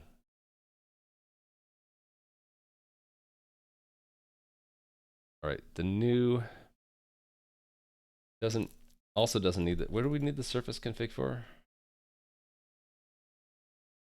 We needed it for the format of the surface. Okay, so we do need that. So we compile the shaders, make the uniform buffer, make the bind group and its layout, make the render pipeline. Okay, we don't make the vertex or index buffers though. Make a render pipeline. Okay. So it does most of what the old new did. It just doesn't set up the models buffers anymore. Okay, draw. This is where things get interesting, right? Because draw now has to be given a model. So let's do that.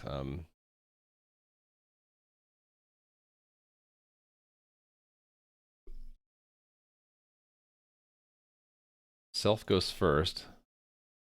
We borrow self as long as the render pass exists, right? Yeah, so model.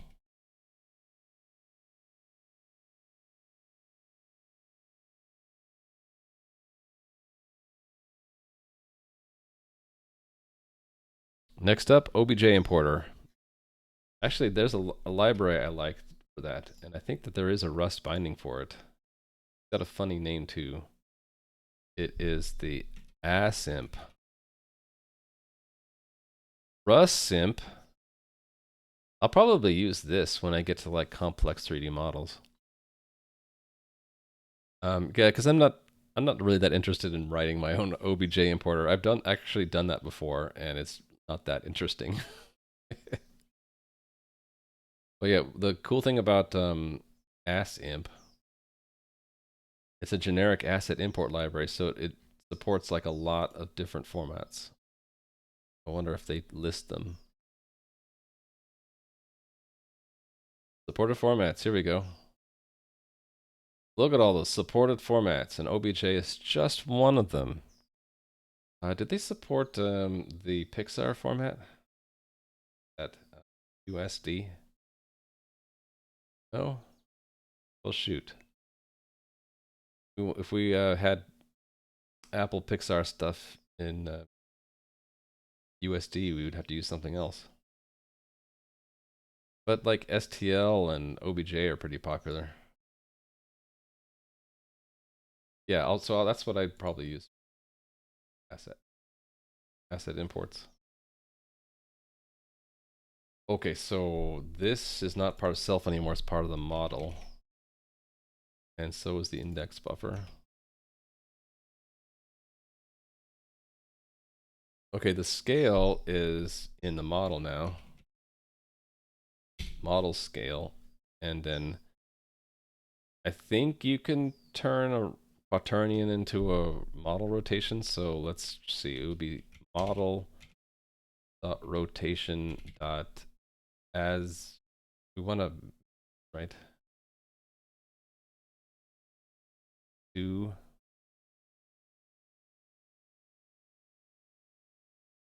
okay, I guess I'll have to look it up in algebra. So quaternion. There should be a way to go from a quaternion to a rotation matrix.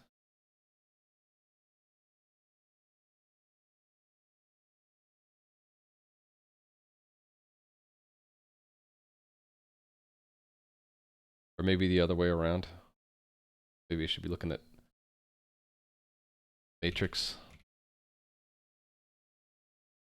Something that takes a quaternion. It would be like rotation.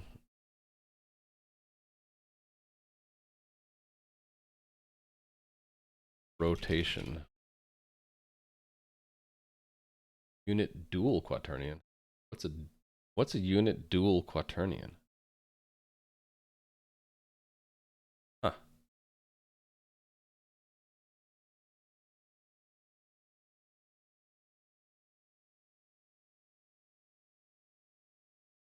Oh. What does they say dual?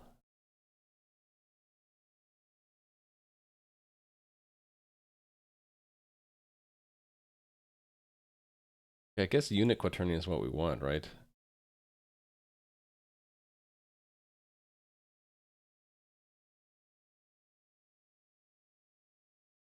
Lerp, lerp. Get the axis, a scaled axis. This is kind of neat. Two rotation matrix. That's what I want.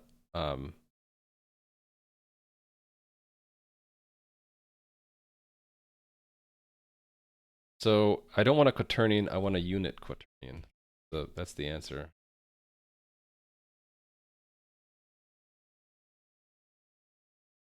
Which makes sense. Basically, a normalized quaternion.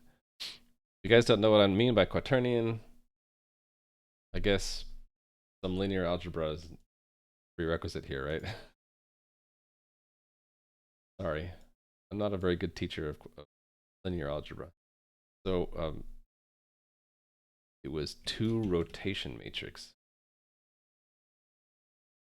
and then we need that the homogeneous, well, to be composed with the other homogeneous matrices. Okay, cool. And then the translation is the model's position.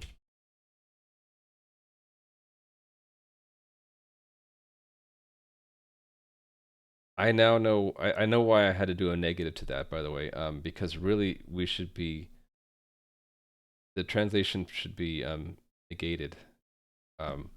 We don't move the model to its position, we're moving the camera away from the model, right? So, like if the model's at 1, 1, 1, we don't want to move it by 1, 1, 1. We actually want to move the camera away so that we're looking at it as in the proper position. So this, okay, so it's hard for me to describe, but we didn't take the negative of that, I guess. So is there something? Can I like take the negative of a position? How about let model?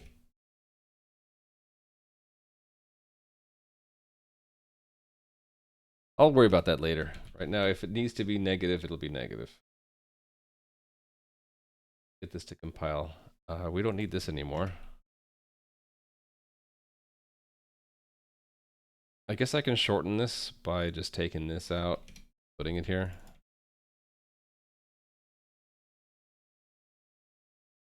That we'll have to refactor later. We want to parameterize these things, right? Don't need that anymore.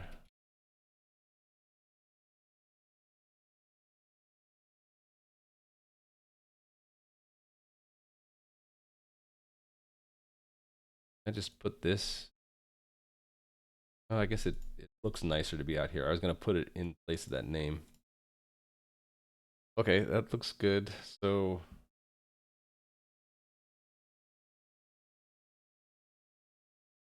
and then we have to create two things, right? We're going to create a model renderer.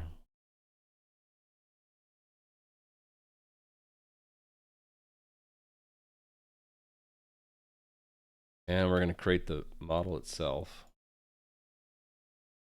Right? This is infallible. I don't need to return a result. I don't need to say okay. Infallible. So we don't need to fail there. Okay, actually today I have a hard limit of 9:30, so I only have like a half an hour to go. So I don't know if I'll actually get to the physics engine. Sorry. But hopefully I'll get this, I'll show the ground and then we can lay the groundwork for actually giving it physics. So it's not that we asked the cube model to draw itself. Now we ask the model render to draw the cube. So that would be borrow the cube model.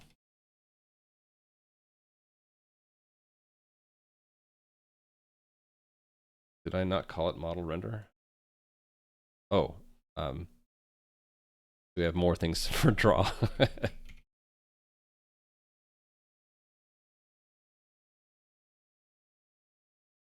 I'm laughing because like, oh, we already have a problem of too many arguments and now I just added another one. Reality Composer? Composer. A different one. But same branding.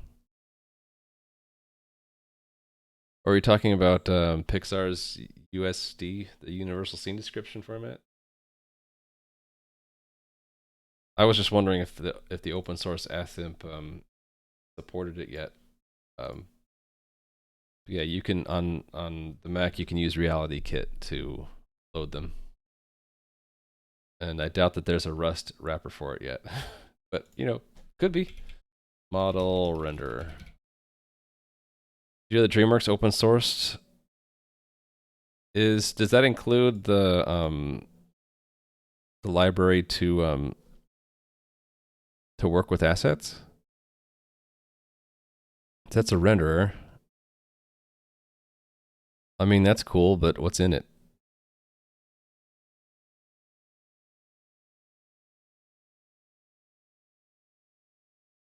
That's neat.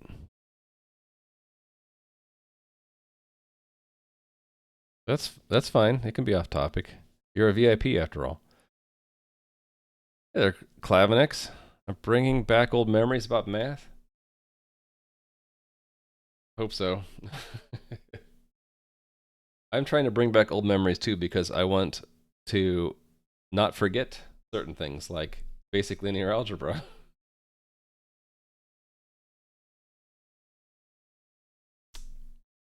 What's wrong with this now? Explicit lifetime required. Okay, so we need to say that the model, we can borrow the model as long as the render pass, I guess. Or do we only need it for the draw lifetime? No, it looks like we need it for the render, because we're giving it to the render pass.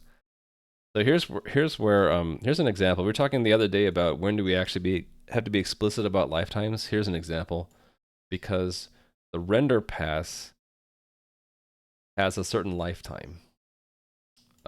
It's built into the type, right? It's the render pass is generic on some lifetime of how long we can borrow, because the render pass is borrowed from the encoder, I believe. If I find that.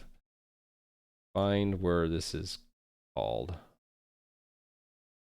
This render pass is borrowed from the encoder, right? When we call encoder begin render pass, we're given a render pass, but it has the lifetime of the mutable borrow of the encoder, right? That's important. That tells us that we can only hold on to this render pass for a limited time, no longer than how long we have the encoder borrowed for.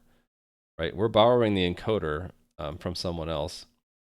So we can't hold on to the render pass longer than we're borrowing the encoder. And um, the word, that continues into the draw. So the draw is allowed to borrow the render pass, right, for some amount of time. The render pass itself has a limited lifetime. So we have two different lifetimes. We have the lifetime of the render pass, and that's why I named it render pass, the lifetime. We have its lifetime, and then we have the lifetime of the borrow of the render pass in order to borrow it in order to do the drawing, and that as a different lifetime. But we need this where clause to say we're only going to borrow the render pass or up to, but no longer than the render pass itself is alive. Without that, I can show you. Without that, it's like, I don't know if you can hold on to the render that long. Maybe it's okay. Could be elided. Okay, so maybe I didn't need to elide that. Or maybe I didn't need to be explicit about that. But it's useful to remember. I guess Rust can figure it out now. But it's useful to remember that the render pass has to outlive our borrow of it. And when we have these other borrows, we have to say, well, how long do they live? If we're passing in the vertex buffer from the model, so that means we need to borrow the model for at least as long as the render pass, because the render pass is going to hold on to that borrow. Something is borrowed in Rust, they refuse to give it back. No, they have to give it back unless it's a static borrow. If they don't give it back, the compiler slaps them on the wrist. Called the borrow checker. He's a mean one. Not thought about quaternions in forever. Quaternions are hard for me to think of. I just encapsulate it into the idea that it's a thing that's kind of like a complex number that can be used to represent a rotation.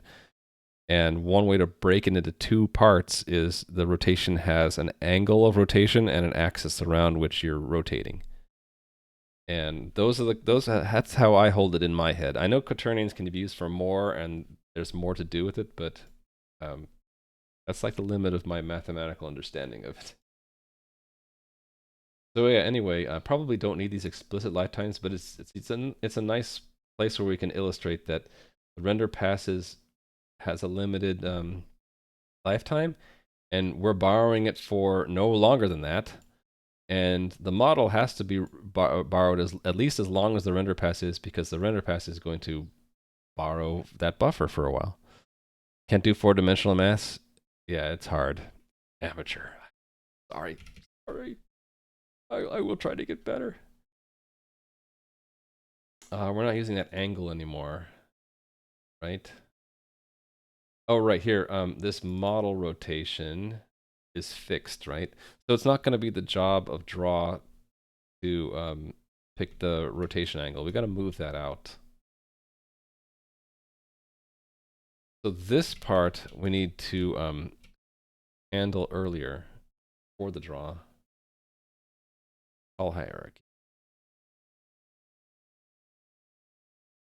But we're inside of the main draw here, so move it back out to the main. So here, right?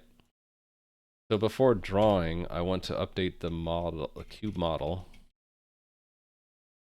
dot rotation. I need to recalculate because the angle. Let's make a small scope for this. We need to recalculate the angle, so it'll be quaternion new, right?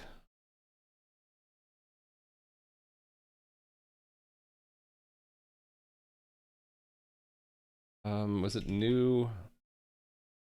Something else? Okay, I forget. I have the memory of a goldfish sometimes. It was unit quaternion. I need to remember that.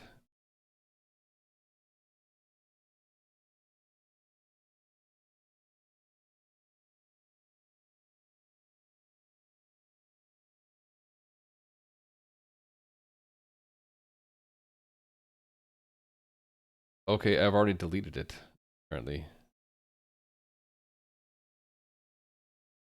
So we'll have to figure it out again. So it was unit quaternion.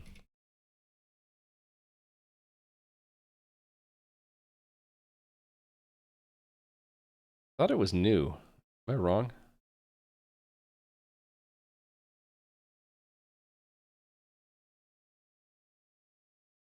Or was it like axis angle?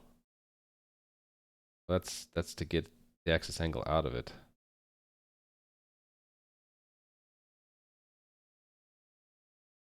Hmm. How come I'm not seeing it? How do you make one of these again?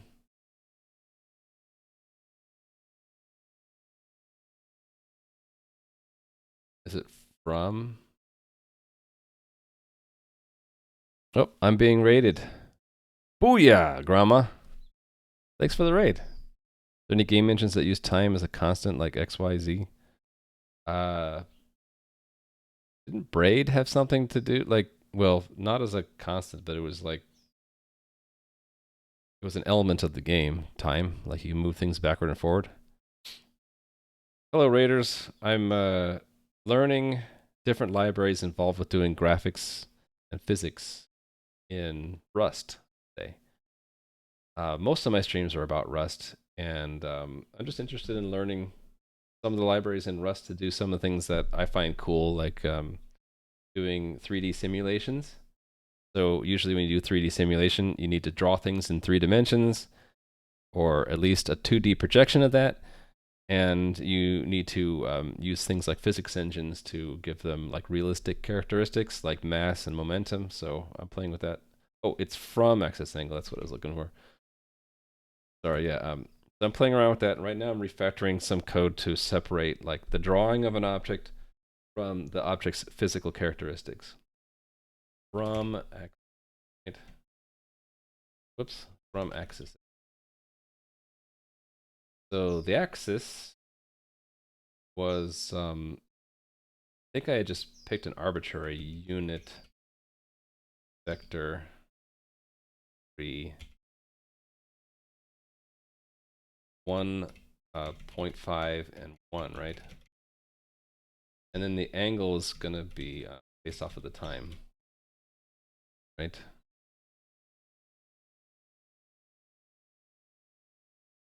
Wait, what?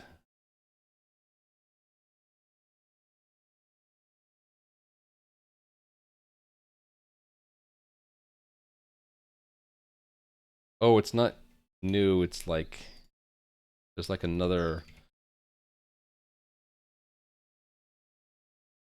Right, it was new, or we had to make a new vector and then we had to wrap it into a unit vector, right?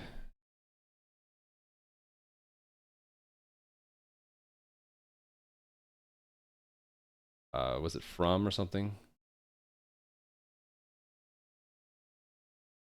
I wish I didn't delete that code. I guess I could go look in the VOD and see what it was. Okay, that was it. I just need to take a reference. And what's wrong with my vector? Oh, it doesn't take, it's not from. Shoot, then what is it? Is it normalized or something? New normalize?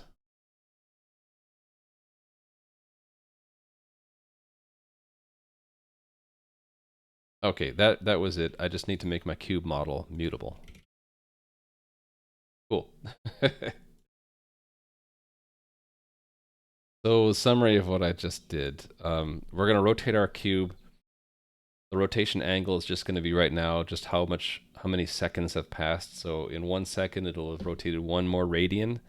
And we're rotating it along some arbitrary axis by that angle. And the way you do this with algebra, or N algebra if you prefer, is you form a 3D vector for the axis and then give an angle, and you wrap that into a unit vector so that normalizes it. And actually, it's the other. Hold on, I didn't describe that well. You just take the axis, you normalize it by making a unit vector, new normalize from that. You take that and along with that and the angle, then you can make a unit quaternion from that. And then from that rotation, then we can turn that into a matrix, which we can multiply by every point in the cube. Been hearing a lot about Rust lately. I think it's a cool language. Can you show us an example of what you're doing? Yeah. Sorry it took me so long. I don't know if this is runnable yet though. Thing is, in the middle of refactoring, things break. But hey, look, I didn't break anything. So that's an example. That's the cube I was just talking about. You can see it rotating along that arbitrary axis that I did. I just made an interesting one so that we can actually sort of see that it is 3D. So that's one thing I've been doing is playing around with 3D graphics with specifically two libraries. One is wgpu to do the drawing, and then I'm using NAlgebra for the math. And then this layer on top with UI elements, we're using egui for that. So I did that. I did a lot of that work yesterday. So it has things like buttons, and you can have state attached to it, and it has animations. So it's kind of cool. And then the other library I want to bring in, if I have time, is Rapier, which can be used to simulate physics, so like motion and collisions and stuff like that. And yeah, this is all for fun. There's no end goal, although if I have a lot of fun, maybe I'll start making goals, like making certain kinds of simulations. We'll see. It's mostly just to learn these for fun. Hey there, Endor, and you're also a robot who's eating dinner. Oh yeah, it would be dinner for you now. The end goal is learning. Yeah, that's a way you can think about it. Okay, right now I'm just trying to clean up my code because I had some like improper sharing of responsibility between types. So now I have two types. There's the model of whatever we want to draw, and it has its geometry. This is the geometry of the object, and this is the physical characteristics.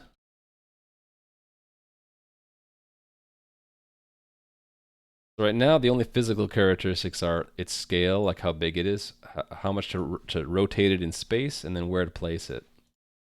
And later we'll add things like momentum, right? But we don't have that yet.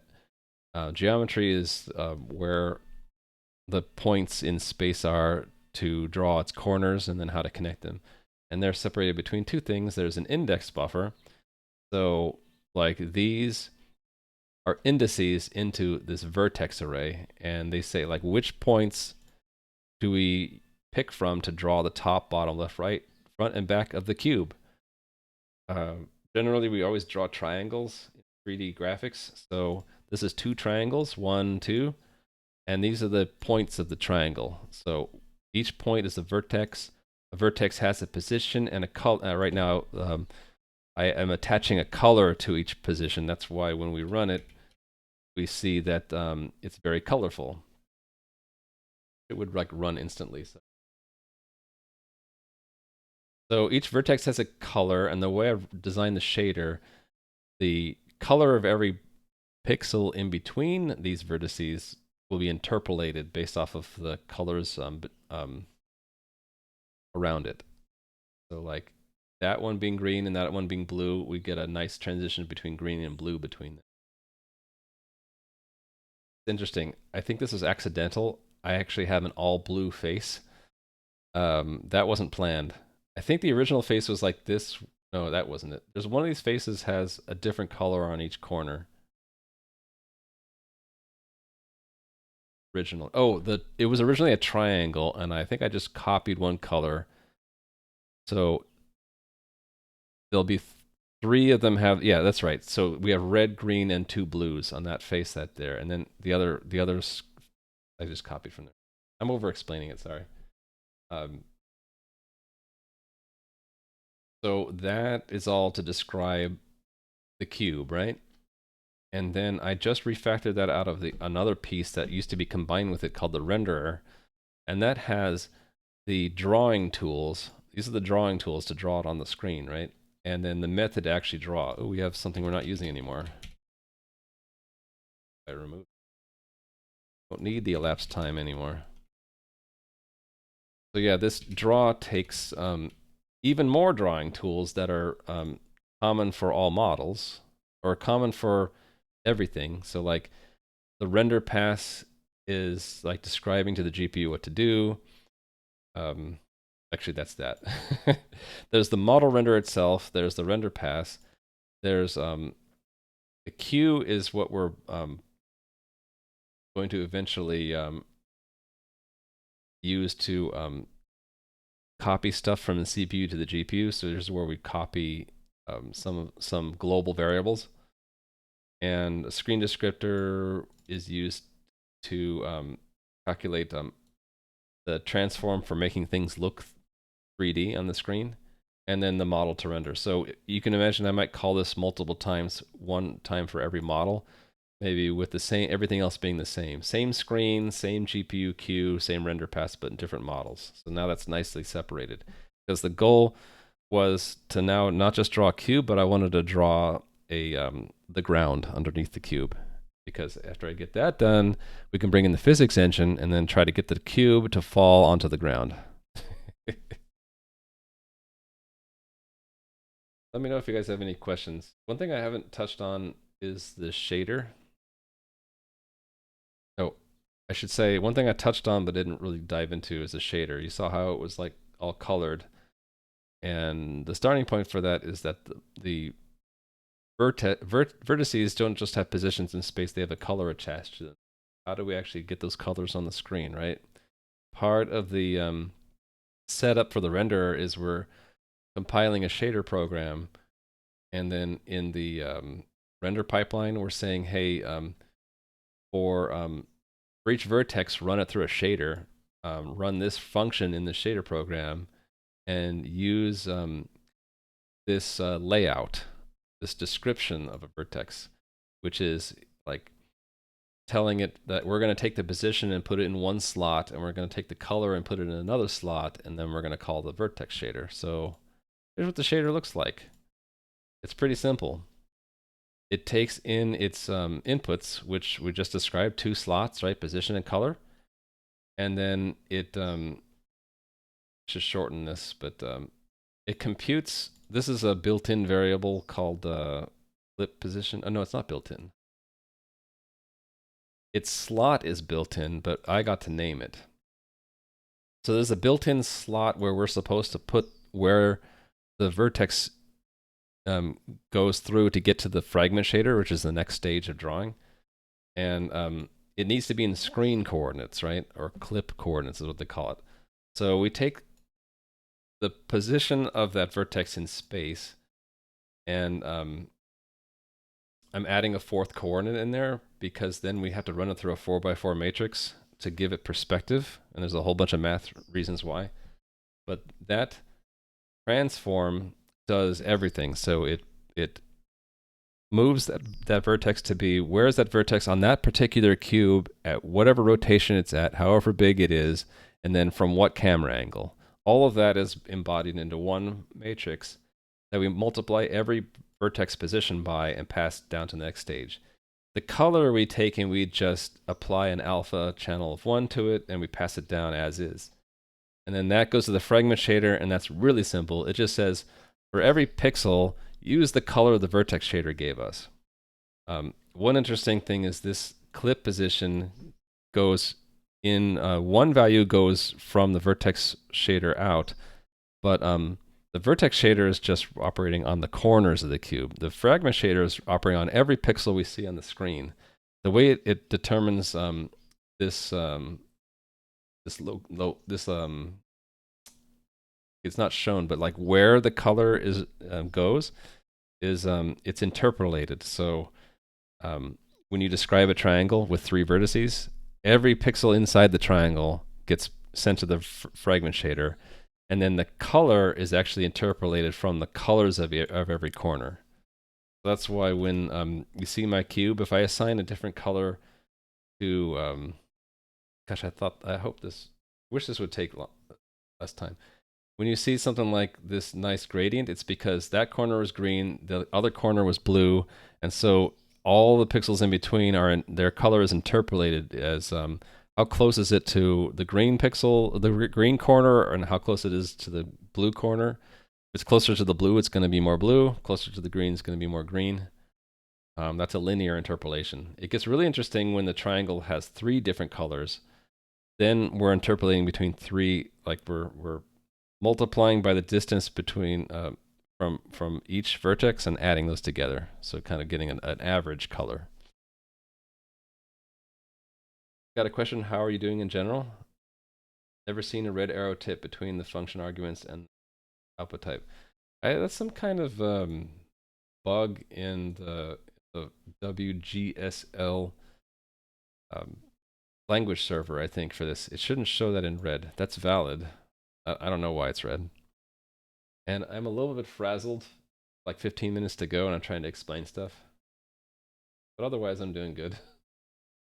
Still refactoring, though. What's wrong with this? Oh, it's already a reference, so we don't need to dereference a reference. And this one is we don't use that elapsed time. I can remove that from both these places. Cool. So now we're down to 0, 1. Oh, I have warnings. Unused imports. We don't actually need quaternion or unit because we're using unit quaternion. Using sRGB color space as something else? Yeah, that's why we're seeing this error, this warning. When I set up wgpu, somewhere around here,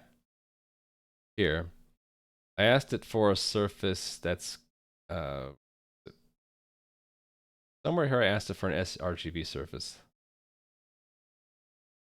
Maybe I put it into here. Which would be here. Oh, wrong way. Back.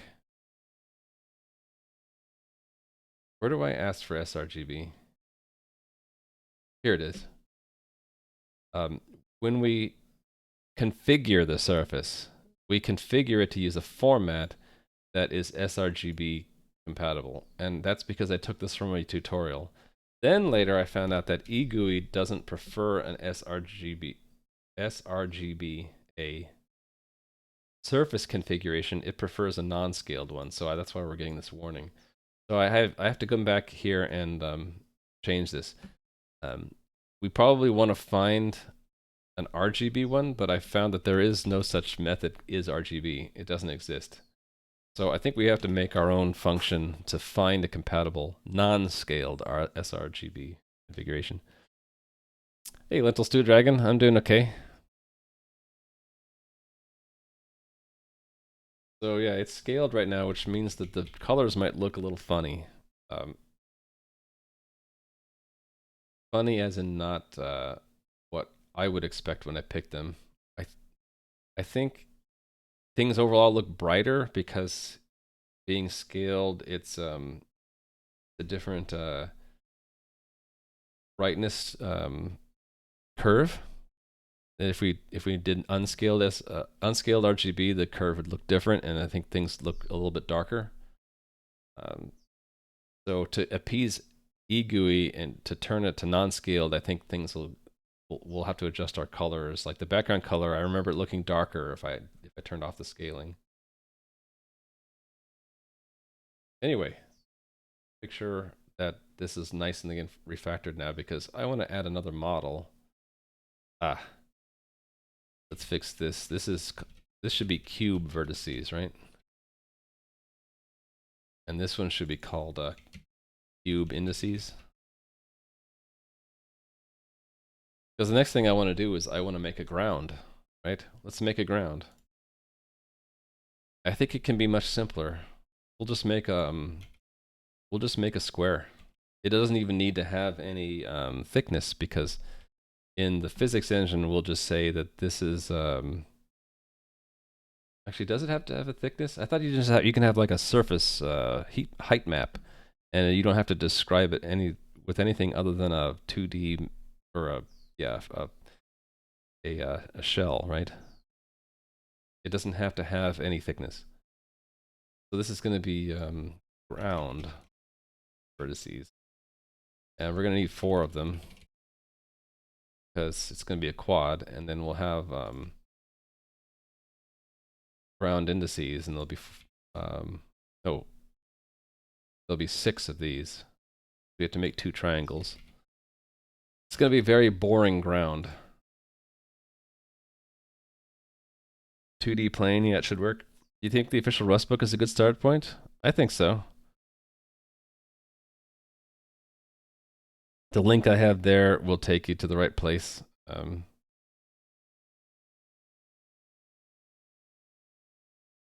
Oh, like. But what I recommend is when you get there, to click on this learn link, and then either pick reading the intro book, going through their little learn Rust course, or just jump into examples. I think that's the where I like to point people want to learn Rust. Okay, ground. Let's make it pretty big. So -10, -10. Where to put the ground? I guess that should be like -10 also. Well, maybe not too far from the origin. How about -2?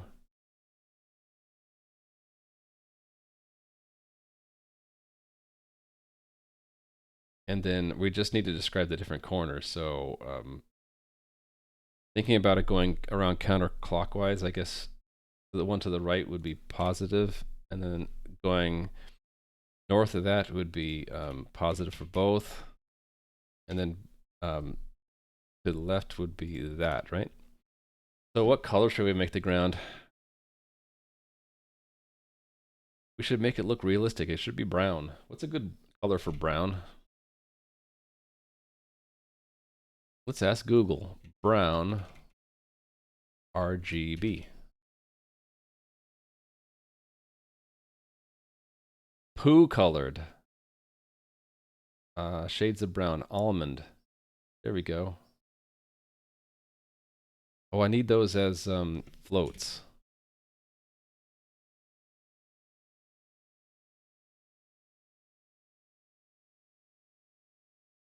So we'll have to divide by 255, right? Divide all of these by 255. There we go. It's going to be a boring brown color. We're going to land in a lake of poo.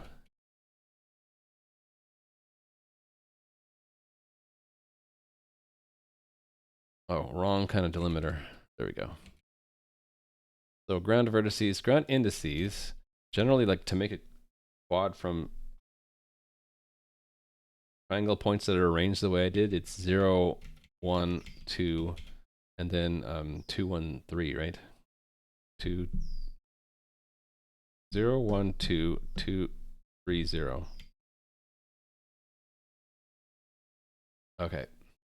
So then let's actually draw it. We'll have to create the ground, right?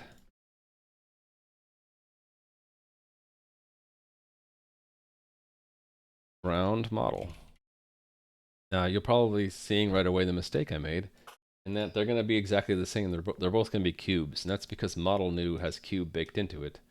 We'll have to fix that in a second. I should make the ground gray. Gray is boring though. I don't think I'm going to get to the physics engine today, but we'll at least draw the ground. How about that? Yeah, so then where cube model is used, down here, right? Draw it. How about we actually pass in an array of references? Can we do that? I'm not sure if we can do that, but that would be cool if we could. So this would be like models. So it would be a slice of references. Can we do that? It not be known at compile time. Okay, but I can have a true slice, and then this can just reference twice, right? Yeah, we can do that. So then we would say for model in models. Then we would put the model there. Hey, look at that. It actually works. Okay, but we need to actually don't need to actually I do want to mutate it. That's what I want to do is place it. Actually, let me think about this.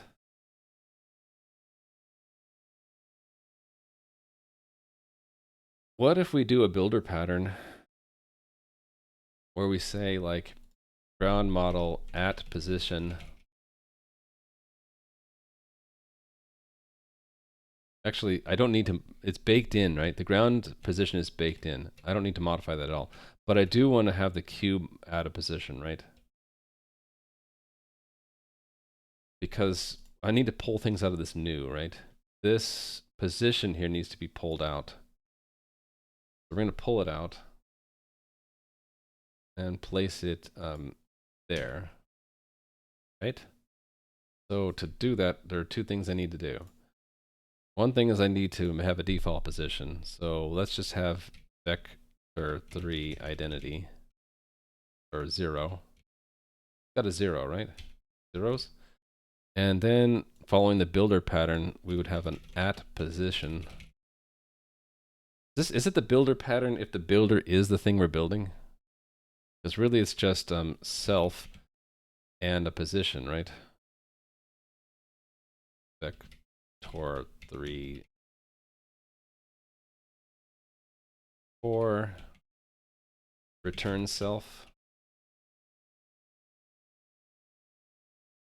Make it mutable. And then we say self.position equals position. And return self.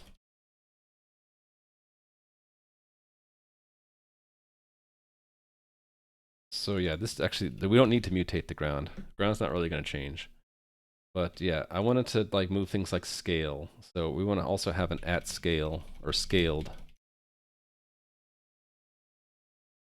by some scale.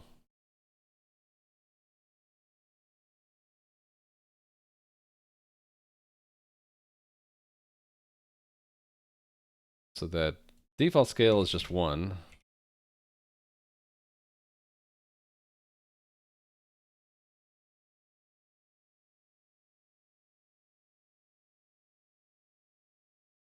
Okay, and then where we define the cube, I can just say it's scaled.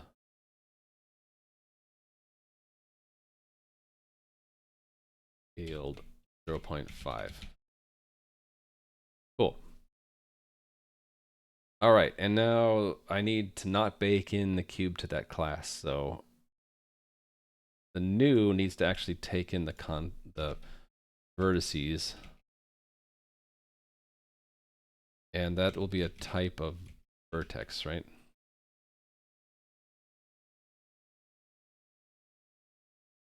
And the indices.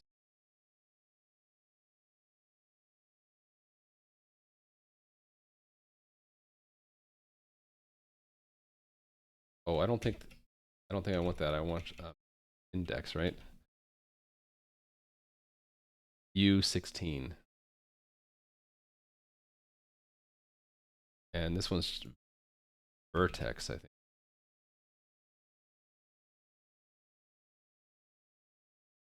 Vertex. Right.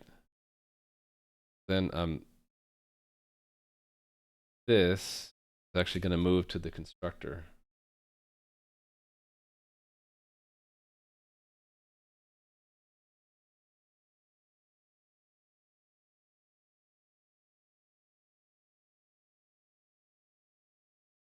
And this one moves constructor as well.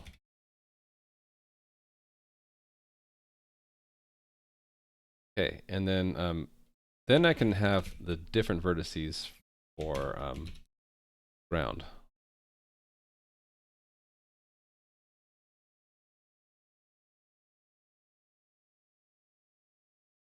Right, and then fix this so that it actually uses them. Okay, nearing the hard stop, but hopefully we're almost done.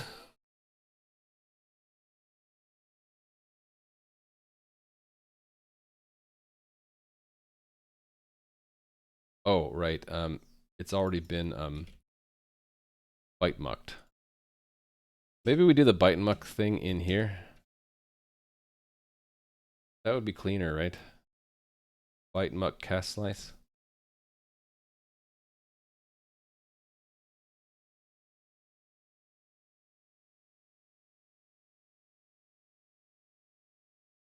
Cast slice. So it's bite muck is a convenient library that says, I just want the bytes for this. So even though it came in as a slice of vertices, we just want the bytes to send to the GPU, so byte muck just basically destroys the type and gets to the bytes. It'll update the size to be like the original size times the size of each element. So not just casting the pointer, right? It's also adjusting the size of the slice. So if I did this right, we'll see the ground now. Or it'll be in the entirely wrong coordinates and it'll be in front of us or behind. It might be behind the cube. Oh, I have a bug. Okay, so the number of indices I must have baked that in by accident.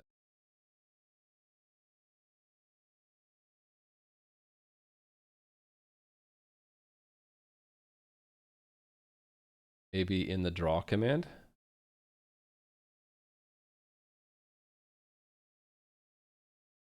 Oh yeah, look at that. I totally baked it in. So it needs to know how many indices there are when we draw. We should be able to get that from the model, right? So it should be like model dot. Oh no, we have an index buffer. How about how about we store it with the model? Some indices. And then we'll just make it a U32 for convenience. So we don't have to cast it there, right? So model will have indices U32. We'll just have to fill it in when we do a new here. Hey there, Anakin Luke. Yeah, we're not going to be streaming for much longer because I got to go to work. So here it was the length of the index buffer, right? Indices.len as a U32. Okay, see if that fixes the crash. I don't think I have my ground oriented correctly. That's one problem I have. It might be though. Oh, that's bad. It's all white. Is that because it's sRGBA and I picked a RGB ground? Probably. It's also facing us. It's not. It's in the wrong plane. Where did I put the ground? Here it is. These colors are all wrong. Let me just pick like how about we just pick green? A green ground. So R G B. So now I should see a really bright green plane in front of me.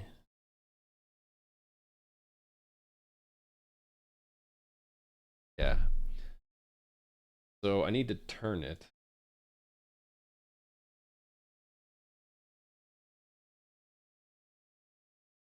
So I think it should be not on the XY plane, but it needs, if X and Y are facing us and Z is out, it really needs to be in the XZ plane, right? Or XZ plane. So the Y coordinate should be -2. So let me take all of this and say that that is a 2 and that is a 10. But I have to move the sign over. So there the sign moves to there. And there. Okay, let's try that.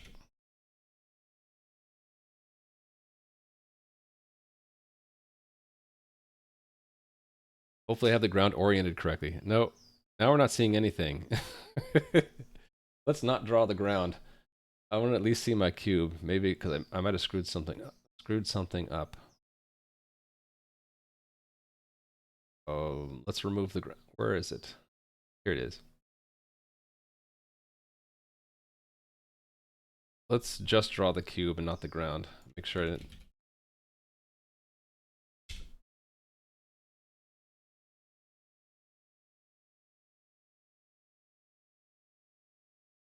Okay, that's the cube.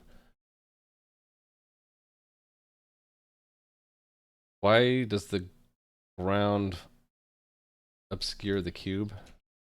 I think because I didn't have the depth buffer enabled. I'm gonna need to add that. I don't have enough time to add that now. So why don't we just cheat and draw the ground first and then the cube.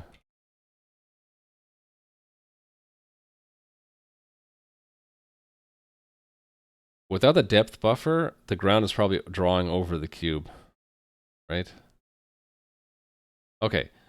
Problem is that the ground, oh, there's the ground. We can, oh, the ground is rotating with the cube. That's not good. Okay, so we're accidentally rotating the ground. I think I know why. I think I forgot. Yeah, also the ground is being clipped out.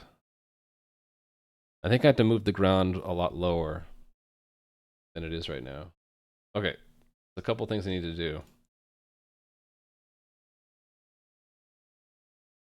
The rotation, probably hard-coded in here still somewhere. No, it's model rotation.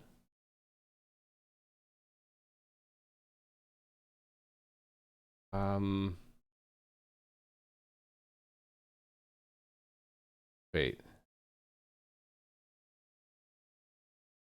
Why would the ground rotate then?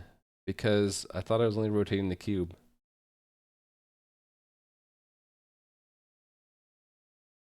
Yeah, I'm only rotating the cube. Like if I don't change that, the cube won't rotate, right? Oh, wait. I saw something. That's just a mistype. This should not rotate anything, right? Why would the ground rotate?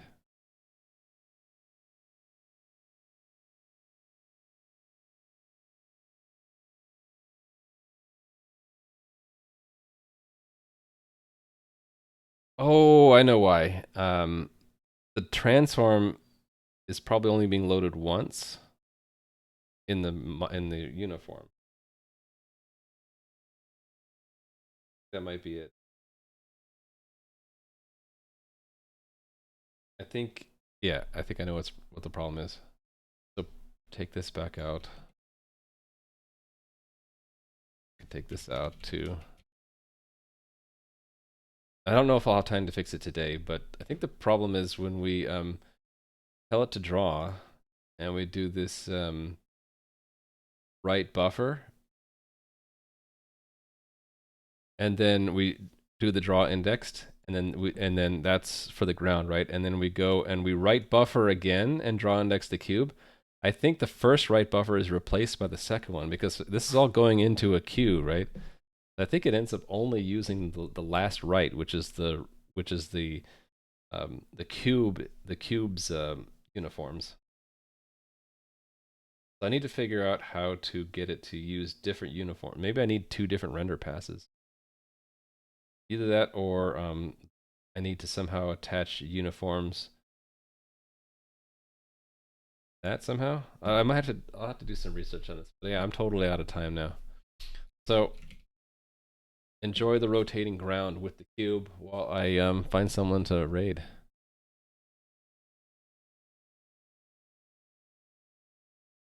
See the rotating ground. We'll have to fix that next time. Also, the ground is being clipped when it's upside down, I think. Yeah, we're only seeing the ground when we're looking down at it. We're not seeing when we look up at it because of how we're not clipping, but we're culling back face polygons.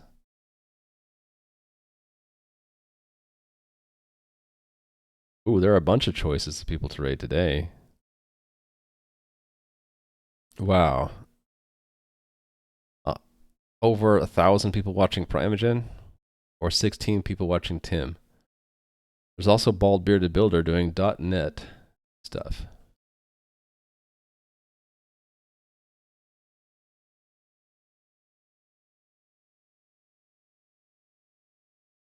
Let's go raid Primogen. Why not?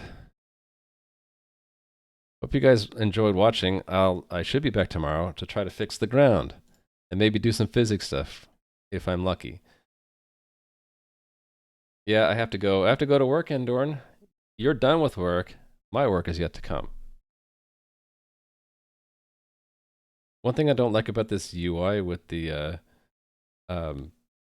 rating someone is I can't really see chat very well. I see kind of in gray. I see Endorn waving goodbye, goodbye. But I need to fix how I do this, how I do the raid thing. Anyway, guys, thanks for watching. Bye.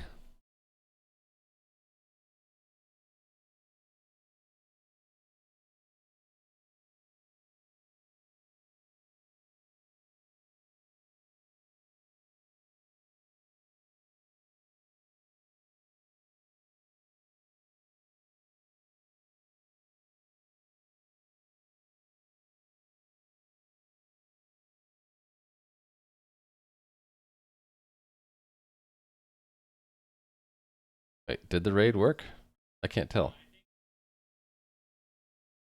Oh, I guess it did work.